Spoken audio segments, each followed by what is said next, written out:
বারাকাত voice চ্যানেলে আপনাকে স্বাগত, যেখানে আমরা জীবনের অন্ধকার কোণ থেকে বেরিয়ে আসা সত্যি, আবেগপূর্ণ, ড্রামায় ভরপুর এবং গভীর শিক্ষা দেয় এমন গল্প শোনাই। আজ আমরা একটি নতুন গল্প নিয়ে এসেছি, একটি পারিবারিক ড্রামা যা ভাগ্যের নিষ্ঠুরতা এবং তার পিছনে লুকিয়ে থাকা বেদনাদায়ক রহস্যের কারণে লক্ষ লক্ষ মানুষকে কাঁদিয়েছে।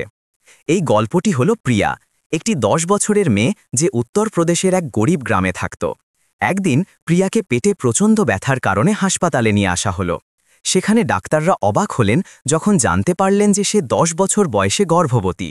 কিন্তু এর থেকেও ভয়াবহ ছিল এর পেছনের সেই রহস্য, যা সবাইকে কাঁদতে বাধ্য করল এবং এমন এক কালো সত্যি সামনে আনল যা গোটা সমাজকে কাঁপিয়ে দিল। এটি কোনো কাল্পনিক গল্প নয়, বরং এক সত্যি ট্র্যাজেডি যা হৃদয় ভেঙে দেয়, যেখানে শৈশবকে কেড়ে নেওয়া হয়েছিল এক অন্তহীন যন্ত্রণায়। যদি আপনাদের হৃদয় ছুঁয়ে যাওয়া আবেগপূর্ণ গল্প পছন্দ হয়, তবে এখনই সাবস্ক্রাইব বাটন চাপুন, যাতে আপনারা বারাকাত ভয়েসের কোনো ভিডিও মিস না করেন। যদি এই গল্পটি আপনার কাছে সার্থক মনে হয়, তবে লাইক ও শেয়ার করতে ভুলবেন না, যাতে আমরা সবাই মিলে এই মানবিক শিক্ষাগুলোকে সবার কাছে পৌঁছে দিতে পারি। আর এখন চলুন এই বারাকাত ভয়েস গল্পের ভেতরে প্রবেশ করি। শান্তিপুর গ্রাম গঙ্গা নদীর তীরে শান্তিতে বসতি স্থাপন করেছিল, যেখানে ঢেউ চুপচাপ বালির তীরে আছড়ে পড়ত এবং সবুজ ধানের ক্ষেত সোনালি রোদে দূর দূরান্ত পর্যন্ত ছড়িয়েছিল। এটি একটি গরিব এলাকা ছিল, যেখানে ধুলো ভরা কাঁচা রাস্তা, সাধারণ খড়ের ছাদ এবং প্রতি সকালে মোরগের ডাক শোনা যেত। এখানকার মানুষ কৃষি ও মাছ ধরে জীবিকা নির্বাহ করত। তাদের জীবন সরল কিন্তু কষ্টে ভরা ছিল। প্রিয়ার পরিবারও এর ব্যতিক্রম ছিল না। প্রিয়া একটি ভাঙা খড়ের ঝুপড়িতে বড় হল। তার বাবা রমেশ ছিলেন একজন গরিব কৃষক। তার মা সরিতা ভাঙা জিনিস কুড়িয়ে কিছু অতিরিক্ত টাকা উপার্জন করতেন, যাতে তার 2 সন্তানের পেট ভরাতে পারেন। প্রিয়া ছিল সবচেয়ে ছোট। তার থেকে বড় তার 15 বছরের ভাই রোহন ছিল, এক রোগা ছেলে যে প্রায়শই স্কুল ছেড়ে বাবার সাথে ক্ষেতের কাজে চলে যেত। প্রিয়ার বয়স ছিল মাত্র 10 বছর, কিন্তু তার মধ্যে এক গ্রাম্য শিশুর নিষ্পাপ সৌন্দর্য ছিল, যার কালো লম্বা চুল খোপা করে বাঁধা থাকত। বড় বড় গোল চোখ পরিষ্কার ছিল এবং তার হাসি সকালের রোদের মতো সরল ছিল। সে বেশি পড়ার সুযোগ পায়নি। সে কেবল তার মা দ্বারা শেখানো কিছু প্রাথমিক অক্ষরই পড়তে পারত। তার বেশিরভাগ সময় বাড়িতে মায়ের সাথে ভাঙা জিনিস কুড়ানো বা গ্রামের বন্ধুদের সাথে নদীর ধারে খেলা করে কাটত। সে ছোট এবং রোগা ছিল, কিন্তু সবসময় খুশি থাকত এবং ঘাস বনে দৌড়াতে দৌড়াতে লোকসঙ্গীত গুনগুন করত। গ্রামের মানুষ প্রিয়াকে তার সরলতা ও বাধ্যতার কারণে খুব ভালোবাসত এবং যখনই সে তার প্রিয় হাসি নিয়ে দৌড়ে যেত, তাকে চঞ্চল পুতুল বলে ডাকত। কিন্তু প্রিয়ার শান্তিপূর্ণ জীবন আগস্ট মাসের এক বর্ষার দুপুরে হঠাৎ ভেঙে পড়ল। সেদিন প্রিয়া কিছু বন্ধুদের সাথে উঠোনে খেলছিল। হঠাৎ সে পেট চেপে ধরে মাটিতে পড়ে গেল। তার মুখ ফ্যাকাশে হয়ে গেল এবং ঘাম এমনভাবে ঝরছিল যেন স্নান করেছে। সরিতা ঘাবড়ে গিয়ে দৌড়ে এলো এবং তার মেয়েকে জড়িয়ে ধরল। প্রিয়া, আমার সোনা, কি হয়েছে? কোথায় ব্যথা হচ্ছে? মাকে বলো। প্রিয়া দুর্বল কণ্ঠে কাঁদতে কাঁদতে বলল, মা, পেটে খুব ব্যথা হচ্ছে, আমার সহ্য হচ্ছে না। রমেশ তাড়াতাড়ি সাইকেল চালিয়ে প্রিয়াকে গ্রামের স্বাস্থ্যকেন্দ্রে নিয়ে গেল, কিন্তু সেখানকার ডাক্তার মাথা নাড়লেন। এত তীব্র ব্যথা, ওকে সঙ্গে সঙ্গে জেলা হাসপাতালে নিয়ে যেতে হবে, আমি এটা সামলাতে পারবো না। পরিবার ঘাবড়ে গেল। তারা প্রতিবেশীর কাছ থেকে মোটরসাইকেল ধার নিল এবং মুষলধার বৃষ্টিতে প্রিয়াকে জেলা হাসপাতালে নিয়ে গেল। ইমার্জেন্সি রুমে ডাক্তার ভার্মা, একজন অভিজ্ঞ মাঝবয়সী ডাক্তার, প্রিয়াকে সেই অবস্থায় দেখলেন যখন সে ব্যথায় প্রায় অজ্ঞান হয়ে গিয়েছিল। তিনি তাকে পরীক্ষা করলেন এবং তারপর হঠাৎ নার্সকে ডাকলেন। সঙ্গে সঙ্গে গাইনি বিশেষজ্ঞকে ডাকুন, জলদি করুন। সরিতা বাইরে চিন্তায় দাঁড়িয়ে ডাক্তারকে জিজ্ঞেস করছিল, আমার মেয়ের কি হয়েছে? ওর তো শুধু পেটে ব্যথা, আপনি গাইনি বিশেষজ্ঞকে কেন ডাকছেন? ডাক্তার ভার্মা ঘুরে দাঁড়ালেন। তার মুখ ফ্যাকাশে হয়ে গিয়েছিল, তার গলা কাঁপছিল। শান্ত থাকুন, আমি বিশ্বাস করতে পারছি না, কিন্তু আপনার মেয়ে প্রিয়া গর্ভবতী, গর্ভ 3 মাসেরও বেশি এবং পেটে ব্যথা গর্ভপাতের ইঙ্গিত। এই কথা শুনে রমেশ চেয়ার থেকে পড়ে গেলেন এবং চিৎকার করলেন, কি? আমার মেয়ের বয়স 10 বছর, ও কি করে গর্ভবতী হতে পারে? ডাক্তার সাহেব, আপনার ভুল হয়েছে, এটা অসম্ভব। সরিতা মুখ ঢেকে ফুঁপিয়ে ফুঁপিয়ে কাঁদতে লাগলেন। হে ভগবান, আমার মেয়ের বয়স মাত্র 10 বছর, কে ওর সাথে এমন করেছে? ডাক্তার সাহেব, আমার মেয়েকে বাঁচান। ইমার্জেন্সি রুমের ডাক্তাররা হতবাক ছিলেন। কেউ বিশ্বাস করতে পারছিল না যে 10 বছরের মেয়ে গর্ভবতী হতে পারে।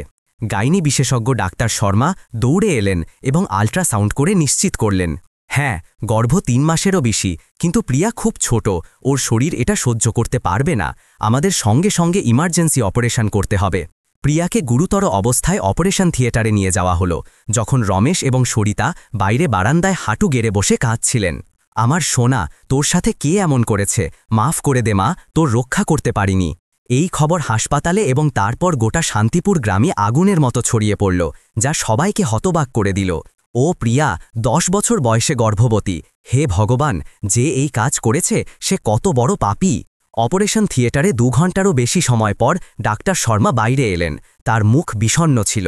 আমরা প্রিয়াকে বাঁচিয়েছি, কিন্তু গর্ভ বাঁচানো সম্ভব হলো না। মেয়েটির শরীর খুব দুর্বল ছিল, সে এটা সামলাতে পারেনি। কিন্তু প্রশ্ন হলো, ওকে গর্ভবতী কে করল? এটা সাধারণ ব্যাপার নয়, আমাদের পুলিশকে জানাতে হবে। রমেশ দেওয়ালে হাত দিয়ে চাপড়াতে চাপড়াতে চিৎকার করলেন, কে কে আমার মেয়ের সাথে এমন করেছে? আমি তাকে মেরে ফেলব। সরিতা মাটিতে পড়ে কাঁদতে লাগলেন। প্রিয়া, মাফ করে দে মা, আমি জানতাম না, আমি তোকে এত কষ্ট সহ্য করতে দিলাম। প্রিয়া রিকভারি রুমে শুয়েছিল, তার চোখ বন্ধ ছিল, শ্বাস দুর্বল ছিল। সে জানত না যে এমন এক রহস্য যার প্রকাশ পেলে সবাই কেঁদে উঠবে, সামনে আসার অপেক্ষা করছিল। জেলা হাসপাতালে ইমার্জেন্সি অপারেশনের পর প্রিয়া রিকভারি রুমে শুয়েছিল। তার ছোট্ট শরীর স্যালাইনের নল এবং মেডিকেল মেশিনের মাঝে হারিয়ে গিয়েছিল। তার চোখ বন্ধ ছিল, মুখ ফ্যাকাশে ছিল এবং শ্বাস এক নিভে যাওয়া প্রদীপের মতো দুর্বল ছিল। রমেশ এবং সরিতা, প্রিয়ার বাবা মা, বাইরে বারান্দায় একে অপরকে জড়িয়ে ফুপিয়ে ফুপিয়ে কাঁদছিলেন। তারা বিশ্বাস করতে পারছিলেন না যে তাদের 10 বছরের মেয়ে এই মাত্র একটি গর্ভপাতের মধ্য দিয়ে গেল। সরিতা তার স্বামীর হাত ধরে বললেন, তার কণ্ঠস্বর ভেঙে আসছিল, জি, প্রিয়া তো মাত্র 10 বছরের, ও কি করে গর্ভবতী হতে পারে? কে আমার মেয়ের সাথে এমন করেছে? আমি আর বাঁচব না। রমেশ দেওয়ালে ঘুষি মারলেন, তার চোখ লাল ছিল। সরিতা, আমি সেই ছোট লোককে মেরে ফেলব। আমার মেয়ে এখনও শিশু, কেউ এত নীচ কি করে হতে পারে? হে ভগবান, আমার মেয়ের সাথেই এমন কেন হলো? ডাক্তার ভার্মা এবং ডাক্তার শর্মা পাশেই দাঁড়িয়েছিলেন। তাদের মুখেও বিষণ্ণতা এবং অস্থিরতা ছিল। ডাক্তার শর্মা একটি লম্বা শ্বাস নিলেন এবং রমেশকে বললেন, রমেশজি, প্রিয়া এখন বিপদের বাইরে, কিন্তু তার শরীর খুব দুর্বল, তার সুস্থ হতে সময় লাগবে। কিন্তু এই মামলাটা এভাবে ছেড়ে দেওয়া যায় না। 10 বছরের একটি শিশুর গর্ভবতী হওয়া, নিশ্চয়ই কেউ ওর সাথে ভুল করেছে। আপনারা পুলিশকে রিপোর্ট করুন, আমরাও আমাদের সিনিয়রদের জানাব। রমেশ চিৎকার করলেন, পুলিশকে রিপোর্ট? আমি আগে সেই ছোট লোককে খুঁজব, আমি তার টুকরো টুকরো করে দেব। আমার মেয়ে এখনও শিশু, ওর বয়স মাত্র 10 বছর। ডাক্তার সাহেব, আপনারা বুঝতে পারছেন? সরিতা মুখ ঠেকে কাঁদতে লাগলেন। ডাক্তার, আমার মেয়েকে বাঁচান, ওর কি জ্ঞান ফিরেছে? আমি ওর সাথে দেখা করতে চাই। ডাক্তার শর্মা তার হাত ধরলেন, তার কণ্ঠস্বর কাঁপছিল। সরিতাজি, প্রিয়ার এখনও জ্ঞান ফেরেনি, কিন্তু আমরা পুরো চেষ্টা করছি। আপনারা শান্ত থাকুন, যাতে পুলিশ তদন্ত করতে পারে। সেই অপরাধীর সাজা হওয়াই উচিত। সকাল হতে হতে প্রিয়া চোখ খুলতে শুরু করল। তার পরিষ্কার চোখ এখন ব্যথা আর ক্লান্তিতে ঘোলাটে ছিল। সে ফিসফিসিয়ে বলল, মা, মা, আমার খুব ব্যথা হচ্ছে, আমার কি হয়েছে? সরিতা ঘরে ছুটে গেলেন এবং তার মেয়েকে জড়িয়ে ধরে ফুপিয়ে ফুপিয়ে কাঁদতে লাগলেন। প্রিয়া, আমার সোনা, মা এখানেই আছে, তোর জ্ঞান ফিরেছে? মাফ করে দে মা, মা তোর রক্ষা করতে পারিনি। প্রিয়া তার মায়ের হাত ধরল, তার কণ্ঠস্বর দুর্বল ছিল। মা, আমার পেটে ব্যথা হচ্ছে, আমি জানি না, আমার খুব ভয় লাগছে। রমেশ পাশেই দাঁড়িয়েছিলেন, তার চোখ থেকে জল গড়িয়ে পড়ছিল। প্রিয়া, আমার সোনা, ভয় পেও না, বাবা এখানে আছে, বাবা তোর রক্ষা করবে। শুধু বাবাকে বল তোর সাথে কে কি করেছে। প্রিয়া তার বাবার দিকে তাকালো, তার চোখে আতঙ্ক ছিল এবং তারপর সে কেঁদে উঠল। বাবা, আমি জানি না, আমার শুধু মনে আছে যে একবার আমি ঘুমোচ্ছিলাম, আমার ব্যথা হয়েছিল, আমি বুঝতে পারিনি। এই কথা শুনে রমেশ মাথা চেপে ধরে বিছানায় পড়ে কাঁদতে লাগলেন। হে ভগবান, আমার মেয়ের সাথে কে এমন করেছে? প্রিয়ার নিষ্পাপ শব্দগুলো তার বাবা মায়ের হৃদয়ে ছুরির মতো বিঁধে গেল। সরিতা তার মেয়েকে জড়িয়ে ধরলেন এবং চিৎকার করলেন, প্রিয়া, তুই কি সত্যি বলছিস? তোকে কে ব্যথা দিল? তোর কিছু মনে আছে? মায়ের জন্য মাকে বল। প্রিয়া মাথা নাড়াল, তার চোখ থেকে জল পড়ছিল। মা, আমি জানি না, আমার শুধু মনে আছে যে একবার আমি বাড়িতে ঘুমোচ্ছিলাম, আমার পেটে ব্যথা হয়েছিল, আমি ভয় পেয়েছিলাম, কিন্তু কাউকে বলার সাহস পায়নি। রমেশ লাফিয়ে উঠে দাঁড়ালেন এবং গর্জন করলেন, সরিতা, বাচ্চা বলছে যে আমাদের বাড়িতে কে এসেছিল? কে আমার মেয়ের সাথে এমন করেছে? আমি তাকে ছাড়ব না। সরিতা চমকে গেলেন, তার হাত কাঁপছিল, তার কণ্ঠস্বর কাঁপছিল। জি, এমন তো নয়, কোথাও বাড়িরই কেউ। হে ভগবান, আমি বিশ্বাস করতে পারছি না। প্রিয়ার অবস্থার খবর শান্তিপুর গ্রামে দ্রুত ছড়িয়ে পড়ল, যা গোটা সমাজে শখ ও রাগ ভরে দিল। প্রিয়ার প্রতিবেশী মায়া হাসপাতালে দৌড়ে এলেন এবং কাঁদতে লাগলেন। হে ভগবান, প্রিয়া তো এত ভালো মেয়ে, কে এত নীচ হতে পারে? 10 বছর বয়সে গর্ভবতী, আমি বিশ্বাস করতে পারছি না। খেতে কাজ করা রামু চাচা মাছ ধরা শ্যাম ভাইয়ের কানে ফিসফিস করে বললেন, রমেশের বাড়িতে এটা কে করল? নিশ্চয়ই কেউ ঘনিষ্ঠ হবে। পুলিশের আসা উচিত, না হলে গ্রামের লোক নিজেরাই বিচার করবে। গুজব ছড়াতে লাগল, ওই প্রিয়ার সাথে কেউ খারাপ করেছে। 10 বছর বয়সে গর্ভবতী, কি ভয়ানক! গোটা গ্রাম অস্থির ছিল এবং সন্দেহের দৃষ্টি প্রিয়ার পরিবারের দিকে উঠতে লাগল, কিন্তু কেউ সরাসরি কিছু বলার সাহস করল না। এই মধ্যে জেলা পুলিশ হাসপাতাল থেকে রিপোর্ট পেল। তারা সঙ্গে সঙ্গে তদন্তে নামল। ইন্সপেক্টর সিং, যিনি এই মামলার ইনচার্জ ছিলেন, প্রিয়ার পরিবারের সাথে হাসপাতালেই দেখা করতে এলেন। তিনি রমেশকে জিজ্ঞেস করলেন, রমেশজি, প্রিয়ার এখন জ্ঞান ফিরেছে, আপনি আমাকে বলুন, গত কয়েক মাসে কোনো অচেনা লোক আপনাদের বাড়িতে এসেছিল? এই মামলাটা খুব গুরুতর, আমাদের অপরাধীকে খুঁজতেই হবে। রমেশ ইন্সপেক্টরের হাত ধরলেন, তার কণ্ঠস্বর কাঁপছিল। সাহেব, আমি জানি না, আমাদের বাড়ি গরিব, কেউ বেশি আসা যায় না। শুধু আমি, সরিতা, রোহন আর প্রিয়াই থাকি। আমি খেতে যাই, সরিতা ভাঙা জিনিস কুড়াতে যায়, রোহন প্রিয়ার সাথে বাড়িতে বেশি থাকে। আমার আরও অপর সন্দেহ নেই। ইন্সপেক্টর সিং নোট করলেন, তার গলা ধীর হয়ে গেল। আপনি শান্ত থাকুন, আমরা তদন্ত করব। কিন্তু আপনি বললেন যে রোহন প্রিয়ার সাথে বাড়িতে থাকে, আমাদের ওর সাথে দেখা করতে হবে। এই মামলাটা সোজা নয়, এটা পরিষ্কার করতে হবে। নিজের ছেলের নাম শুনে রমেশ চমকে গেলেন এবং চিৎকার করলেন, রোহন, এটা অসম্ভব। রোহন প্রিয়ার ভাই, ও এমন করবে না, পুলিশ ওর উপর সন্দেহ করবেন না। সরিতা কাঁদতে লাগলেন, সাহেব, রোহনের বয়স 15 বছর, ও খুব সরল, এটা অসম্ভব। আমার মেয়ে আগেই অনেক কষ্টে আছে, ওকে আর কষ্ট দেবেন না। ইন্সপেক্টর সিং মাথা নাড়লেন, কিন্তু তার চোখে সন্দেহের একটি ঝলক ছিল। আপনারা চিন্তা করবেন না, আমরা তাড়াহুড়ো করে কোনো সিদ্ধান্তে আসব না, কিন্তু আমাদের সূত্র খুঁজতে রোহনকে জিজ্ঞেস করতে হবে। প্রিয়ার বয়স 10 বছর, এই মামলাটা খুবই অস্বাভাবিক। প্রিয়া বিছানায় শুয়েছিল, তার ছোট্ট হাত মায়ের হাত শক্ত করে ধরেছিল। সে কাঁদছিল, মা, আমার ভয় লাগছে, আমার আর ব্যথা চাই না। সরিতা তার মেয়েকে জড়িয়ে ধরলেন, তার হৃদয় ভেঙে যাচ্ছিল। প্রিয়া, মাফ করে দে, মা তোর রক্ষা করবে, মা এখন আর কাউকে তোকে আঘাত করতে দেবে না। কিন্তু তার মনে এক ভয়ানক সন্দেহ বাসা বাঁধতে শুরু করেছিল। বাচ্চাটিকে কে গর্ভবতী করল? কোথাও বাড়িরই কেউ তো নয়। রমেশ পাশে বসে নিজের মাথা চেপে ধরে কাঁদছিলেন। প্রিয়া, বাবা মাফ করে দিস, বাবা তোর রক্ষা করতে পারল না, বাবা সেই ছোটলোককে খুঁজে বের করবে, বাবা কসম খাচ্ছি। প্রিয়ার হাসপাতালে জ্ঞান ফেরার পর ঘরের পরিবেশ আরও ভারী ও উত্তেজনাপূর্ণ হয়ে গেল। প্রিয়া বিছানায় গুটিয়ে ছুঁয়েছিল, তার ছোট্ট হাত মায়ের হাত শক্ত করে ধরেছিল। তার চোখে ভয় আর আতঙ্ক ভরা ছিল। সরিতা তার চুল আঁচড়ে দিচ্ছিলেন, তার চোখের জল থামছিল না।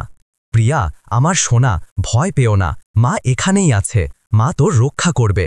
তোর যা মনে আছে মাকে বল, মা তোকে অনুরোধ করছি। প্রিয়া দুর্বল কণ্ঠে কাঁদতে কাঁদতে বলল, মা, আমি জানি না, আমার শুধু মনে আছে যে একবার আমি ঘুমোচ্ছিলাম, আমার ব্যথা হয়েছিল, আমি ভয় পেয়েছিলাম, কিন্তু কাউকে বলার সাহস পাইনি। রমেশ পাশেই দাঁড়িয়েছিলেন, তিনি বিছানার কিনারা শক্ত করে ধরে রেখেছিলেন, তার চোখ লাল ছিল।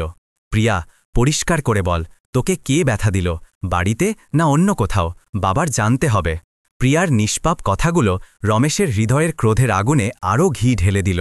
তিনি সরিতার দিকে ঘুরলেন এবং জোরে বললেন, সরিতা, বাচ্চা বলছে যে বাড়িতে, তাহলে কে ছিল?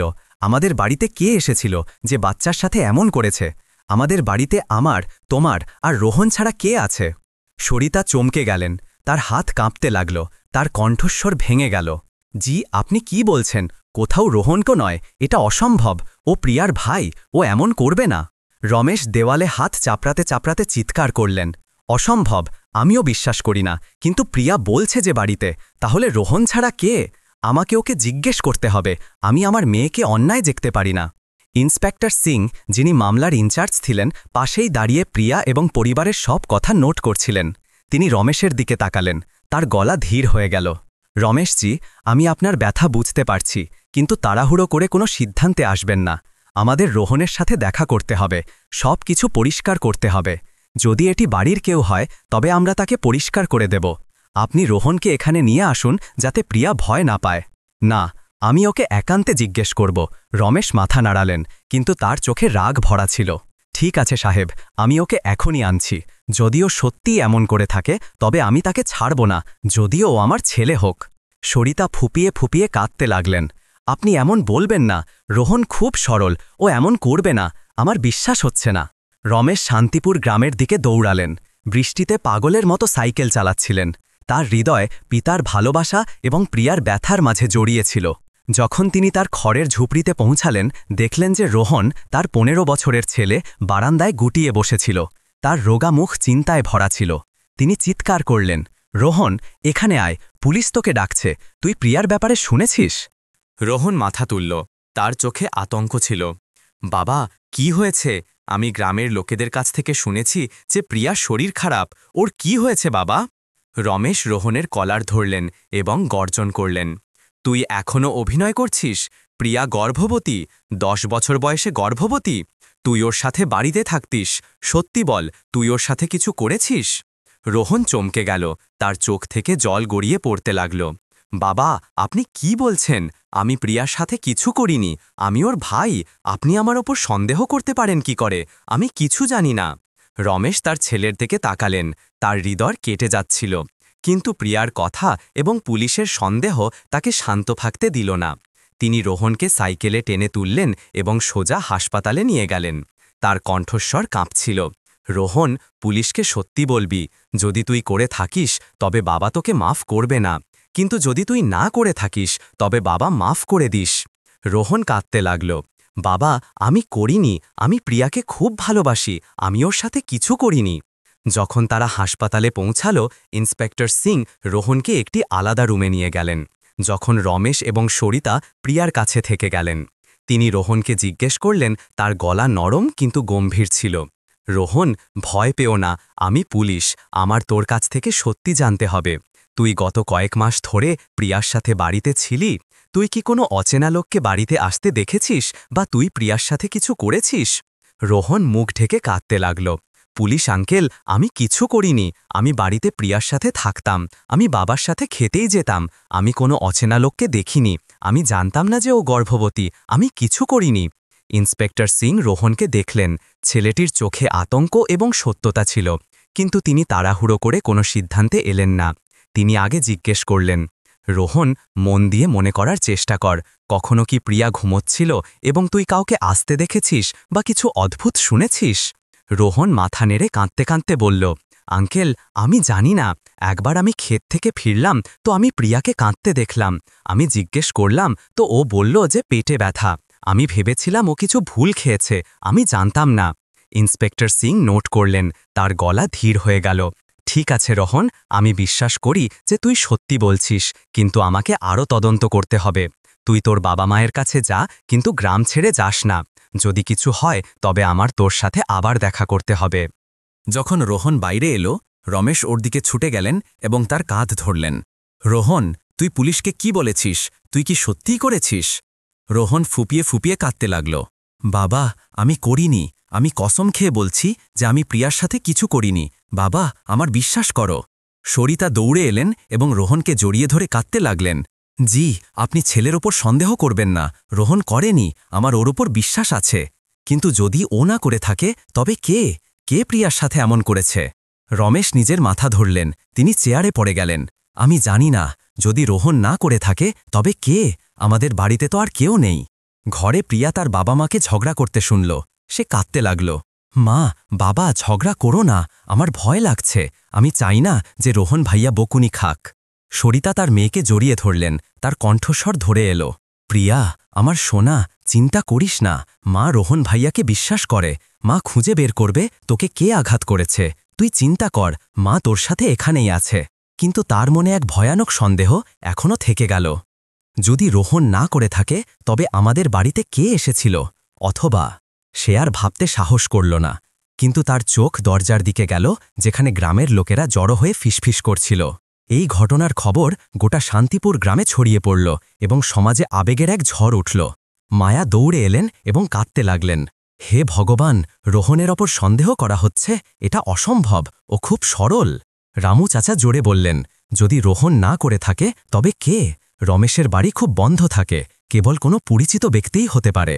পুলিশ তদন্ত শুরু করল, প্রতিবেশীদের কাছ থেকে বয়ান নেওয়া হলো, কিন্তু ভয়ানক সত্যি এখনও গভীরে চাপা ছিল, সামনে আসার অপেক্ষা করছিল। রোহনকে হাসপাতালে জিজ্ঞাসাবাদের পর প্রিয়ার পরিবারের পরিবেশ আরও ভারী হয়ে গেল। রমেশ বাইরে বারান্দায় মনমরা হয়ে বসেছিলেন, তার কাঁপতে থাকা হাত মাথায় ছিল, তার হৃদয় পিতার ভালোবাসা এবং সন্দেহের মাঝে জড়িয়েছিল। যদি এটা রোহন না হয় তবে কে? আমাদের বাড়িতে কে ছিল যে প্রিয়ার সাথে এমন করল? সরিতা প্রিয়ার কাছে বসে তার হাত শক্ত করে ধরেছিলেন, কাঁদছিলেন। প্রিয়া, আমার সোনা, কিছু মনে এলে মাকে বলিস। মায়ের বিশ্বাস হচ্ছে না যে রোহন ভাইয়া এমন করেছে, কিন্তু মায়ের জানতে হবে যে তোকে কে আঘাত করেছে। প্রিয়া বিছানায় শুয়েছিল, তার চোখ লাল ছিল, তার কণ্ঠস্বর দুর্বল ছিল। মা, আমি জানি না, আমার শুধু মনে আছে যে একবার আমি ঘুমোচ্ছিলাম, আমার ব্যথা হয়েছিল, কেউ ছিল, কিন্তু আমি তাকে ঠিকমতো দেখিনি, আমার খুব ভয় লাগছে।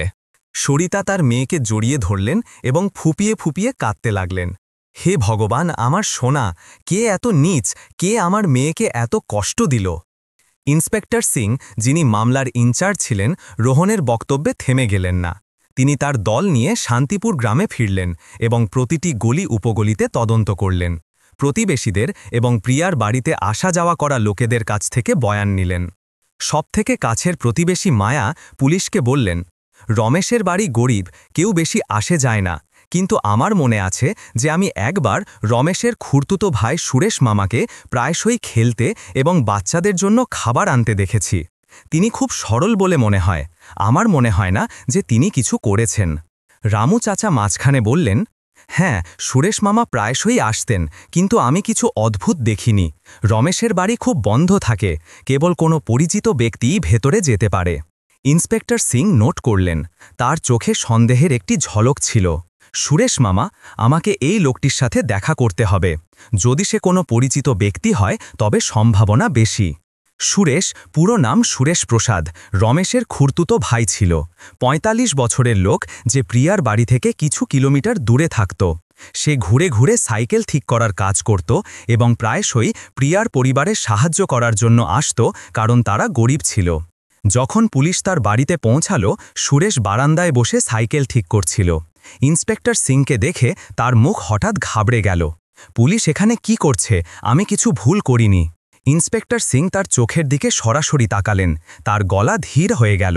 সুরেশ, আমরা প্রিয়া রমেশের মেয়ের মামলার তদন্ত করছি, যে 10 বছর বয়সে গর্ভবতী হয়ে গিয়েছিল। আপনি প্রায়শই ওদের বাড়িতে যেতেন, আপনি কিছু জানেন, সত্যি বলুন, আমাদের জোর করতে না হয়। সুরেশ কাঁপতে লাগল, তার কণ্ঠস্বর জড়িয়ে যাচ্ছিল। আমি কিছু জানি না, আমি তো শুধু খেলা করতে আর বাচ্চাদের জন্য কিছু জিনিস দিতে যেতাম, আমি কিছু করিনি। কিন্তু সুরেশের ঘাবড়ে যাওয়া আচরণ ইন্সপেক্টর সিংকে সন্দেহে ফেলে দিল। তিনি তাকে বিস্তারিত বয়ানের জন্য থানায় নিয়ে যাওয়ার নির্দেশ দিলেন। পুলিশ থানায় জিজ্ঞাসাবাদের চাপে সুরেশ শেষমেশ মাথা নিচু করে কেঁদে ফেলল। আমার ভুল হয়ে গেছে, আমিই করেছি, আমি নিজেকে আটকাতে পারিনি, আমাকে মাফ করে দিন। ইন্সপেক্টর সিং টেবিলে হাত চাপড়ে চিৎকার করলেন, তুমি কি বলছো? তুমি প্রিয়ার সাথে কি করেছ? পরিষ্কার করে বলো। সুরেশ নিজের মুখ ঢাকল, তার কণ্ঠস্বর কাঁপছিল। একবার আমি রমেশের বাড়িতে গিয়েছিলাম, তো প্রিয়া বাড়িতে একা ছিল। আমি ওকে দেখেছিলাম, ও খুব নিষ্পাপ ছিল। আমি নিজেকে আটকাতে পারিনি, আমি ভুল করেছি, আমি শুধু একবার করেছিলাম। আমি ভাবিনি যে ও গর্ভবতী হয়ে যাবে। আমাকে মাফ করে দিন, আমি জানি যে আমি ভুল করেছি। ভয়ানক সত্যিটা সামনে আসতেই ঘরে উপস্থিত পুলিশ কর্মীরা চমকে গেলেন। ইন্সপেক্টর সিং সুরেশের কলার ধরে গর্জন করলেন, তুমি আত্মীয়, তুমি একটি 10 বছরের শিশুকে নষ্ট করে দিলে, তুমি কি মানুষ? সুরেশ হাঁটু গেড়ে বসে কাঁদতে লাগল, আমার ভুল হয়ে গেছে, আমি আর সাহস করতে পারছি না, আমি ভয় পেয়ে গিয়েছিলাম, আমি লুকিয়েছিলাম, আমি ভাবিনি যে ও গর্ভবতী হয়ে যাবে, আমাকে মাফ করে দিন।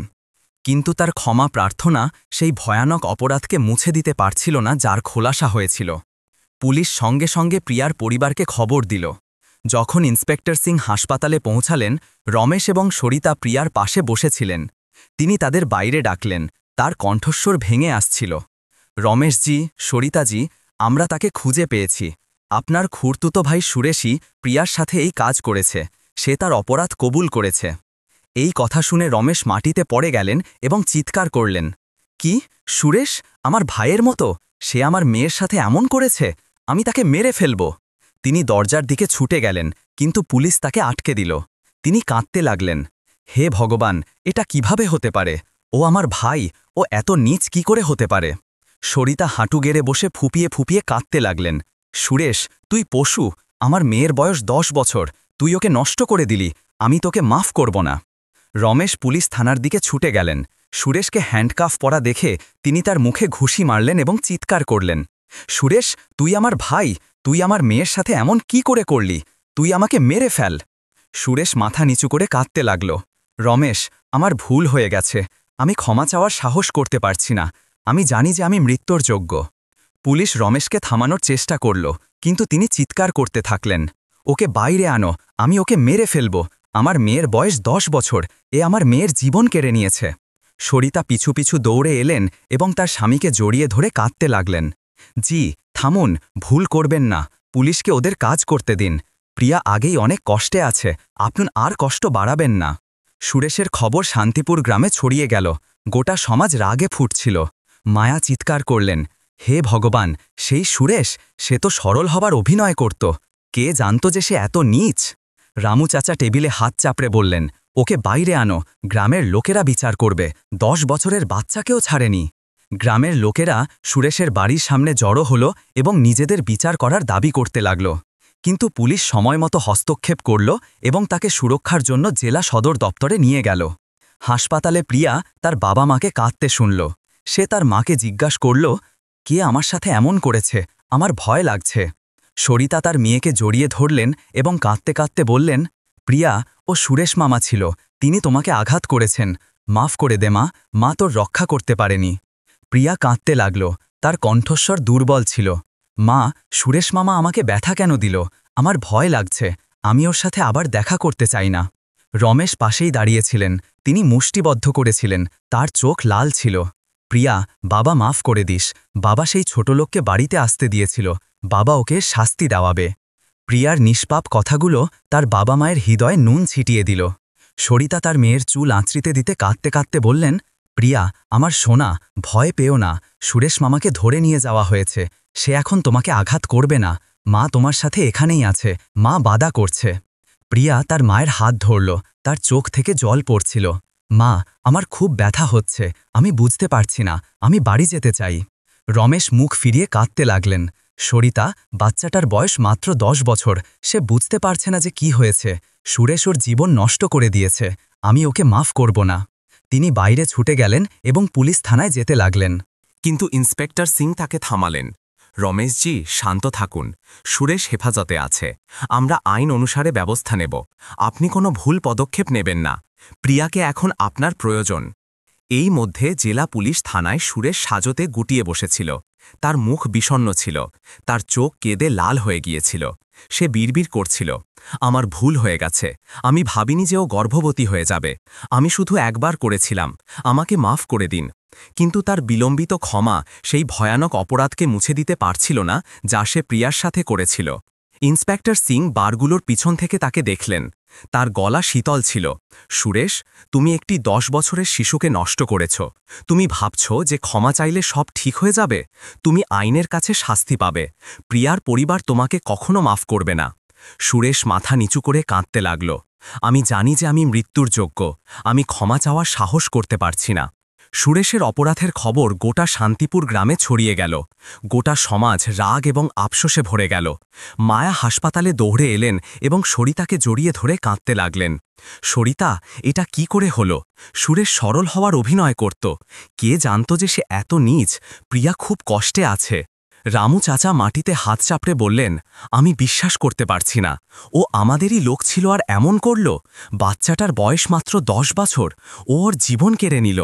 গ্রামের লোকেরা সুরেশের বাড়ির সামনে জড়ো হল এবং তার বাড়ি পুড়িয়ে দেওয়ার দাবি করতে লাগল। কিন্তু পুলিশ সময়মতো হস্তক্ষেপ করল এবং ব্যবস্থা বজায় রাখল। রাগের ঝড় শুধু গ্রামেই সীমাবদ্ধ রইল না, বরং গোটা জেলায় ছড়িয়ে গেল। যে কেউ প্রিয়ার কথা ভাবল, তার চোখে জল এসে গেল। সেই নিষ্পাপ শিশুটি এখন এমন এক আঘাত নিয়ে বেঁচেছিল যা কখনো পূরণ হতে পারে না। হাসপাতালে প্রিয়া আরও ভয় পেতে লাগল। প্রতিবার যখন সে পায়ের আওয়াজ বা জোরে শব্দ শুনত, তখন সে চমকে উঠত। তার মাকে শক্ত করে ধরে কাঁদতে শুরু করত। মা, সুরেশ মামাকে আসতে দিও না, আমার ভয় লাগছে। সরিতা তার মেয়েকে জড়িয়ে ধরলেন। তার হৃদয় ভেঙে যাচ্ছিল। প্রিয়া, কোনো সুরেশ মামা নেই, তাকে ধরে নিয়ে যাওয়া হয়েছে। তুমি আরাম করে ঘুমিয়ে পড়ো, মা তোমার কাছেই আছে। কিন্তু প্রিয়া ঘুমোতে পারত না। তার চোখ দরজার দিকে স্থির থাকত, যেন সে কোনো ভয়ানক ছায়ার অপেক্ষা করছিল। রমেশ পাশে বসে তার হাত ধরতেন, তার কাঁপতে থাকা গলায় বলতেন, প্রিয়া, বাবা মাফ করে দিস, বাবা তোর রক্ষা করতে পারেনি, বাবা তোকে কষ্ট দিয়েছে, তুই চিন্তা করিস না, সেই ছোট লোক আর ফিরে আসবে না। ঠিক সেই সময় একটি মহিলা ঘরে দরজার দেখা দিলেন। তিনি ছিলেন ৩৫ বছরের মিনাজি, যিনি শহরের একটি প্রাইমারি স্কুলের শিক্ষিকা ছিলেন। মিনাজি স্থানীয় খবরের কাগজে প্রিয়ার কথা পড়েছিলেন এবং ১০ বছরের একটি শিশুর সাথে হওয়া এই ভয়ানক ট্র্যাজেডির কথা ভেবে তার মন অস্থির হয়ে উঠেছিল। তিনি জেলার গরিব বাচ্চাদের পড়াতেন এবং প্রিয়া তাকে তার ছোট ছাত্রদের কথা মনে করিয়ে দিয়েছিল। তিনি ভেতরে এলেন এবং প্রিয়াকে বিছানায় গুটিয়ে থাকা দেখলেন। সরিতা পাশে কাঁদছিলেন। তিনি চমকে গেলেন। সরিতাজি, আমি মিনা, শহরের শিক্ষিকা। আমি প্রিয়ার কথা শুনেছি, আমি নিজেকে আটকাতে পারিনি, আমি আপনাদের পরিবারকে সাহায্য করতে চাই। সরিতা মাথা তুললেন, তার চোখ থেকে জল পড়ছিল। মিনাজি, আপনি কি সাহায্য করতে পারেন? আমার মেয়ে খুব কষ্টে আছে, ওর বয়স মাত্র 10 বছর আর ওর সাথে এমন হয়েছে, আমি আর বাঁচব না। মিনাজি প্রিয়ার পাশে বসলেন, তার গলা নরম ছিল। সরিতাজি, আমি জানি যে আপনাদের পরিবার খুব ব্যথায় আছে, কিন্তু প্রিয়ার কেবল শারীরিক নয়, মানসিক যত্নেরও প্রয়োজন। আমি ওকে সাহায্য করব, আমি ওকে আমার সাথে শহরে নিয়ে যেতে চাই, আমি ওর যত্ন নেব, ওকে পড়াবো। ও আর গ্রামে থাকতে পারবে না, গ্রামে সবাই জেনে গেছে, ও আরও দুঃখী হবে। রমেশ ঘুরে দাঁড়ালেন, তার কণ্ঠস্বর কাঁপছিল। মিনাজি, আপনি কি সত্যি বলছেন? আমার মেয়ে খুব লজ্জিত, আমি চাই না যে সে গ্রামে থাকুক, কিন্তু আমি জানি না কি করব। মিনাজি তার হাত ধরলেন, তার গলা দৃঢ় ছিল। রমেশজি, সত্যি বলছি, আমার শহরে বাড়ি আছে, আমি প্রিয়ার যত্ন আমার মেয়ের মতো নেব, আমি ওকে আর দুঃখ পেতে দেব না, আমি ওয়াদা করছি। প্রিয়া মিনাজির দিকে তাকালো, তার চোখে একটু স্বস্তি ছিল। সে ফিসফিসিয়ে বলল, দিদি, আপনি কি সত্যি আমার সাথে ভালো থাকবেন? আমার ভয় লাগছে। মিনাজি প্রিয়ার চুল আঁচড়ে দিতে দিতে হেসে বললেন, প্রিয়া, আমি তোমার রক্ষা করব, তোমাকে আর ভয় পাওয়ার দরকার নেই, তুমি আরাম করো, আমি তোমার সাথে এখানেই আছি। সরিতা মিনাজিকে জড়িয়ে ধরলেন এবং কাঁদতে লাগলেন। মিনাজি, আপনাকে ধন্যবাদ, আমি জানি না কি করব, শুধু আমার মেয়েকে বাঁচান। রমেশ মাথা নাড়ালেন, তার চোখ থেকে জল পড়ছিল। মিনাজি, আমার আপনার ওপর বিশ্বাস আছে, আমার মেয়ে খুব কষ্টে আছে, আপনি ওর সাহায্য করুন। মিনাজির অপ্রত্যাশিত সমর্থন প্রিয়ার পরিবারের জন্য এক ছোট্ট আশার আলো জাগালো। সরিতা তার মেয়ের দিকে তাকালেন, তার কণ্ঠস্বর ভেঙে আসছিল। প্রিয়া, আমার সোনা, তুমি মিনা দিদির সাথে চলে যাও, মা তোমাকে আর গ্রামে থাকতে দেবে না, মা চায় যে তুমি ভালোভাবে বাঁচো। প্রিয়া দুর্বলভাবে মাথা নাড়ালো এবং কাঁদতে লাগল, মা, আমি যাব, কিন্তু আমি চাই যে তুমি আমার সাথে থাকো। সরিতা তার মেয়েকে জড়িয়ে ধরলেন। তার হৃদয় কেটে যাচ্ছিল, কিন্তু মিনাজি তার হাত ধরলেন। সরিতাজি, আপনি চিন্তা করবেন না, আমি প্রিয়ার যত্ন নেব, আপনি এবং রমেশজি যখন খুশি দেখা করতে আসতে পারেন। প্রিয়া মিনাজির কাছ থেকে সান্ত্বনা পেল, কিন্তু তার হৃদয়ের ক্ষত এখনও খুব গভীর ছিল। প্রিয়া পরিবার ভাগ্যের এমন এক মোড়ে দাঁড়িয়েছিল যেখানে তারা জানত না যে তারা এই অন্তহীন ব্যথা থেকে উঠে দাঁড়াতে পারবে কিনা। সুরেশকে জেল হয়েছিল, কিন্তু প্রিয়া এবং তার পরিবারের যন্ত্রণা তখনও থেমে থাকেনি। হাসপাতালে কিছুদিন থাকার পর প্রিয়ার শারীরিক স্বাস্থ্য ধীরে ধীরে ভালো হতে লাগল, কিন্তু তার আত্মা এখনও ভয় ও যন্ত্রণায় বন্দী ছিল। প্রতি রাতে প্রিয়া চমকে উঠত এবং কাঁদতে কাঁদতে তার মাকে ডাকত, মা, আমার ভয় লাগছে, সুরেশ মামা এসে গেছে। সরিতা তার মেয়েকে জড়িয়ে ধরতেন, তার চোখ থেকে জল ঝরত। প্রিয়া, কোনো সুরেশ মামা নেই, তাকে ধরে নিয়ে যাওয়া হয়েছে, তুমি আরাম করে ঘুমিয়ে পড়ো। কিন্তু প্রিয়া ঘুমোতে পারত না। তার চোখ দরজার দিকে স্থির থাকত, যেন সে কোনো ভয়ানক ছায়ার অপেক্ষা করছিল। রমেশ পাশে বসে তার হাত ধরতেন। তার হৃদয় ভেঙে যাচ্ছিল। সরিতা, বাচ্চাটা আর গ্রামে থাকতে পারবে না। গ্রামের সবাই জেনে গেছে, সে এই লজ্জার সাথে কি করে বাঁচবে? সরিতা মাথা নেড়ে কাঁদতে কাঁদতে বললেন, জি, আমি জানি, মিনাজি ঠিক বলছিলেন, আমাদের ওকে এখান থেকে দূরে পাঠাতে হবে। মিনাজি প্রিয়ার হাসপাতাল থেকে ছাড়া পাওয়ার দিন আবার এলেন। তিনি তার সাথে কাপড়ের একটি ছোট ব্যাগ এনেছিলেন এবং প্রিয়ার পাশে বসলেন। তার গলা নরম ছিল। প্রিয়া, এখন তুমি ভালো অনুভব করছো। আমি তোমাকে আমার সাথে শহরে আমার বাড়িতে নিয়ে যেতে এসেছি। সেখানে কেউ এই ব্যাপারে জানে না। তুমি ভালো জীবন কাটাবে। প্রিয়া তার দিকে তাকালো। তার চোখে একটু স্বস্তি ছিল। সে ফিসফিসিয়ে বলল, দিদি, আপনি কি সত্যি আমার সাথে ভালো থাকবেন? আমার ভয় লাগছে, আমি আর গ্রামে থাকতে চাই না। মিনাজি প্রিয়ার চুল আঁচড়ে দিতে দিতে হেসে বললেন, প্রিয়া, আমি তোমার যত্ন নেব, তোমাকে পড়াবো, তোমাকে ভয় পাওয়ার দরকার নেই। তোমার বাবা মাও রাজি হয়েছেন। রমেশ মিনাজির হাত ধরলেন। তার কণ্ঠস্বর কাঁপছিল। মিনাজি, আমি আমার প্রিয়াকে আপনার হাতে তুলে দিচ্ছি। সে খুব কষ্টে আছে। আমি চাই না যে সে এখানে আরও কষ্ট সহ্য করুক। গোটা পরিবার তাদের ভাঙা ঝুপড়ির সামনে দাঁড়িয়েছিল। তাদের চোখে বিষণ্ণতা ছিল। সরিতা তার মেয়েকে জড়িয়ে ধরলেন এবং কাঁদতে লাগলেন। প্রিয়া, আমার সোনা, তুমি মিনা দিদির সাথে চলে যাও। মা আর বাবা তোমার সাথে দেখা করতে আসবে। তুমি ভালোভাবে থেকো, আর ভয় পেও না। প্রিয়া তার মায়ের হাত ধরল। তার চোখ থেকে জল পড়ছিল। মা, আমি যাচ্ছি, কিন্তু আমাকে ছেড়ে যেও না। রমেশ মুখ ফিরিয়ে চোখ মুছলেন। প্রিয়া, বাবা মাফ করে দিস, বাবা তোর রক্ষা করতে পারেনি। তুমি মিনাজিদির সাথে যাও, বাবার বেশি শান্তি মিলবে। মিনাজি প্রিয়াকে মোটরসাইকেলে বসিয়ে গ্রাম থেকে নিয়ে গেলেন। গঙ্গা নদীর ওপর লাল অস্তগামী সূর্যের আলোয় রমেশ এবং সরিতা চুপচাপ তাদের যেতে দেখলেন। তাদের হৃদয় কেটে যাচ্ছিল। প্রিয়া মিনাজির শহরতলির বাড়িতে পৌঁছাল। একটি ছোট কিন্তু উষ্ণ বাড়ি, যেখানে একটি পুরনো স্টাডি টেবিল এবং কিছু স্কুলের বই ছিল। মিনাজি প্রিয়ার জন্য শোবার একটি জায়গা তৈরি করলেন এবং হাসলেন। প্রিয়া, এখন থেকে এটা তোমার বাড়ি। আমি তোমাকে পড়তে শেখাবো। তুমি আরাম করো, আর ভয় পেরো না। প্রিয়া মাথা নাড়ালো এবং বিছানায় গুটিয়ে কেঁদে উঠল। দিদি, আপনাকে ধন্যবাদ। আমি সুরেশ মামাকে মনে করতে চাই না। মিনাজি তাকে জড়িয়ে ধরলেন। তার কণ্ঠস্বর ধরে এলো। প্রিয়া, তোমাকে মনে করার দরকার নেই।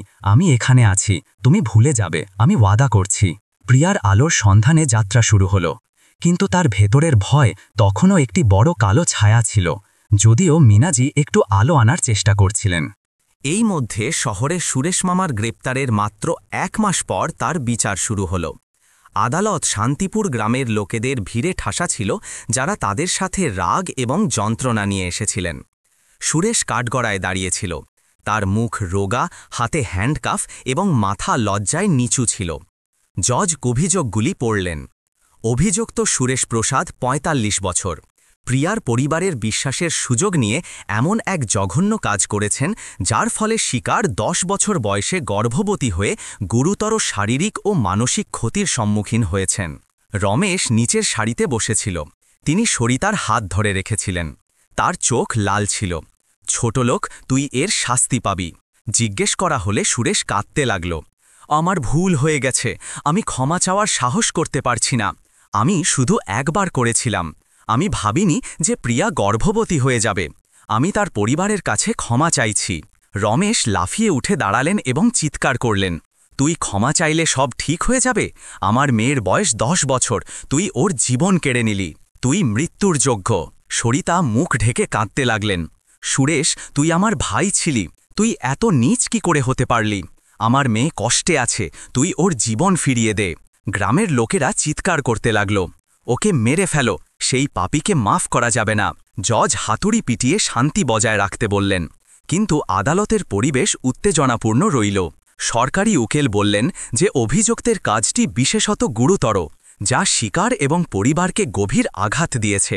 তিনি 20 বছরের কারাদণ্ডের সাজা চাইলেন। সুরেশের উকিল সাজা কমানোর আপিল করলেন। বললেন যে অভিযুক্ত অনুতপ্ত, সে তার অপরাধ কবুল করেছে। আদালতকে বিবেচনা করার অনুরোধ করলেন। কিন্তু রমেশ চিৎকার করলেন, 20 বছর যথেষ্ট নয়, ওর আজীবন কারাদণ্ড হওয়া উচিত। ও আমার মেয়ের জীবন মেরে দিয়েছে। বিবেচনার পর জজ রায় ঘোষণা করলেন। অভিযুক্ত সুরেশ প্রসাদকে ১৩ বছরের কম বয়সী একটি শিশুর সাথে ধর্ষণের অভিযোগে ১৮ বছরের কারাদণ্ডে সাজা দেওয়া হল। সুরেশ হাঁটু গেড়ে বসে কাঁদতে লাগল এবং রমেশ সরিতাকে জড়িয়ে ধরে কাঁদতে লাগলেন। সরিতা, ওর জেল হয়েছে, কিন্তু প্রিয়া এখন কি করে বাঁচবে? মামলা শেষ হল, কিন্তু প্রিয়ার পরিবারের যন্ত্রণা থামল না। শান্তিপুর গ্রামের লোকেরা আদালতের বাইরে ফিসফিস করছিল, ১৮ বছর খুব কম, সেই ছোটলোক মৃত্যুর যোগ্য। বেচারি প্রিয়া, সে কোথায় চলে গেল? রমেশ এবং সরিতা তাদের ঝুঁপড়িতে ফিরলেন এবং তাদের পূর্বপুরুষদের বেদির কাছে বসে কাঁদতে লাগলেন। প্রিয়া, বাবা মা মাফ করে দিস, সুরেশের জেল হয়েছে, কিন্তু তুই খুব কষ্টে আছিস, বাবা মা কি করে বাঁচবে? রোহন, প্রিয়ার ভাই, এক কোণে গুটিয়ে কেঁদে যাচ্ছিল। বাবা, মা, আমি প্রিয়ার রক্ষা করতে পারিনি, আমাকে মাফ করে দিন। শহরে প্রিয়া মিনাজির সাথে নতুন দিন শুরু করল। তিনি তাকে একটি একটি করে অক্ষর পড়তে শেখালেন, কিন্তু প্রতি রাতে প্রিয়া কাঁদত। দিদি, আমার ভয় লাগছে, আমার মাকে মনে পড়ছে। মিনাজি তাকে জড়িয়ে ধরতেন, তার কণ্ঠস্বর নরম হতো। প্রিয়া, ভয় পেও না, আমি এখানে আছি, তুমি ভুলে যাবে, আমি ওয়াদা করছি। কিন্তু প্রিয়ার মনে সুরেশ মামার ভয় এবং ভয়ানক স্মৃতি এখনও একটি গভীর ক্ষত ছিল।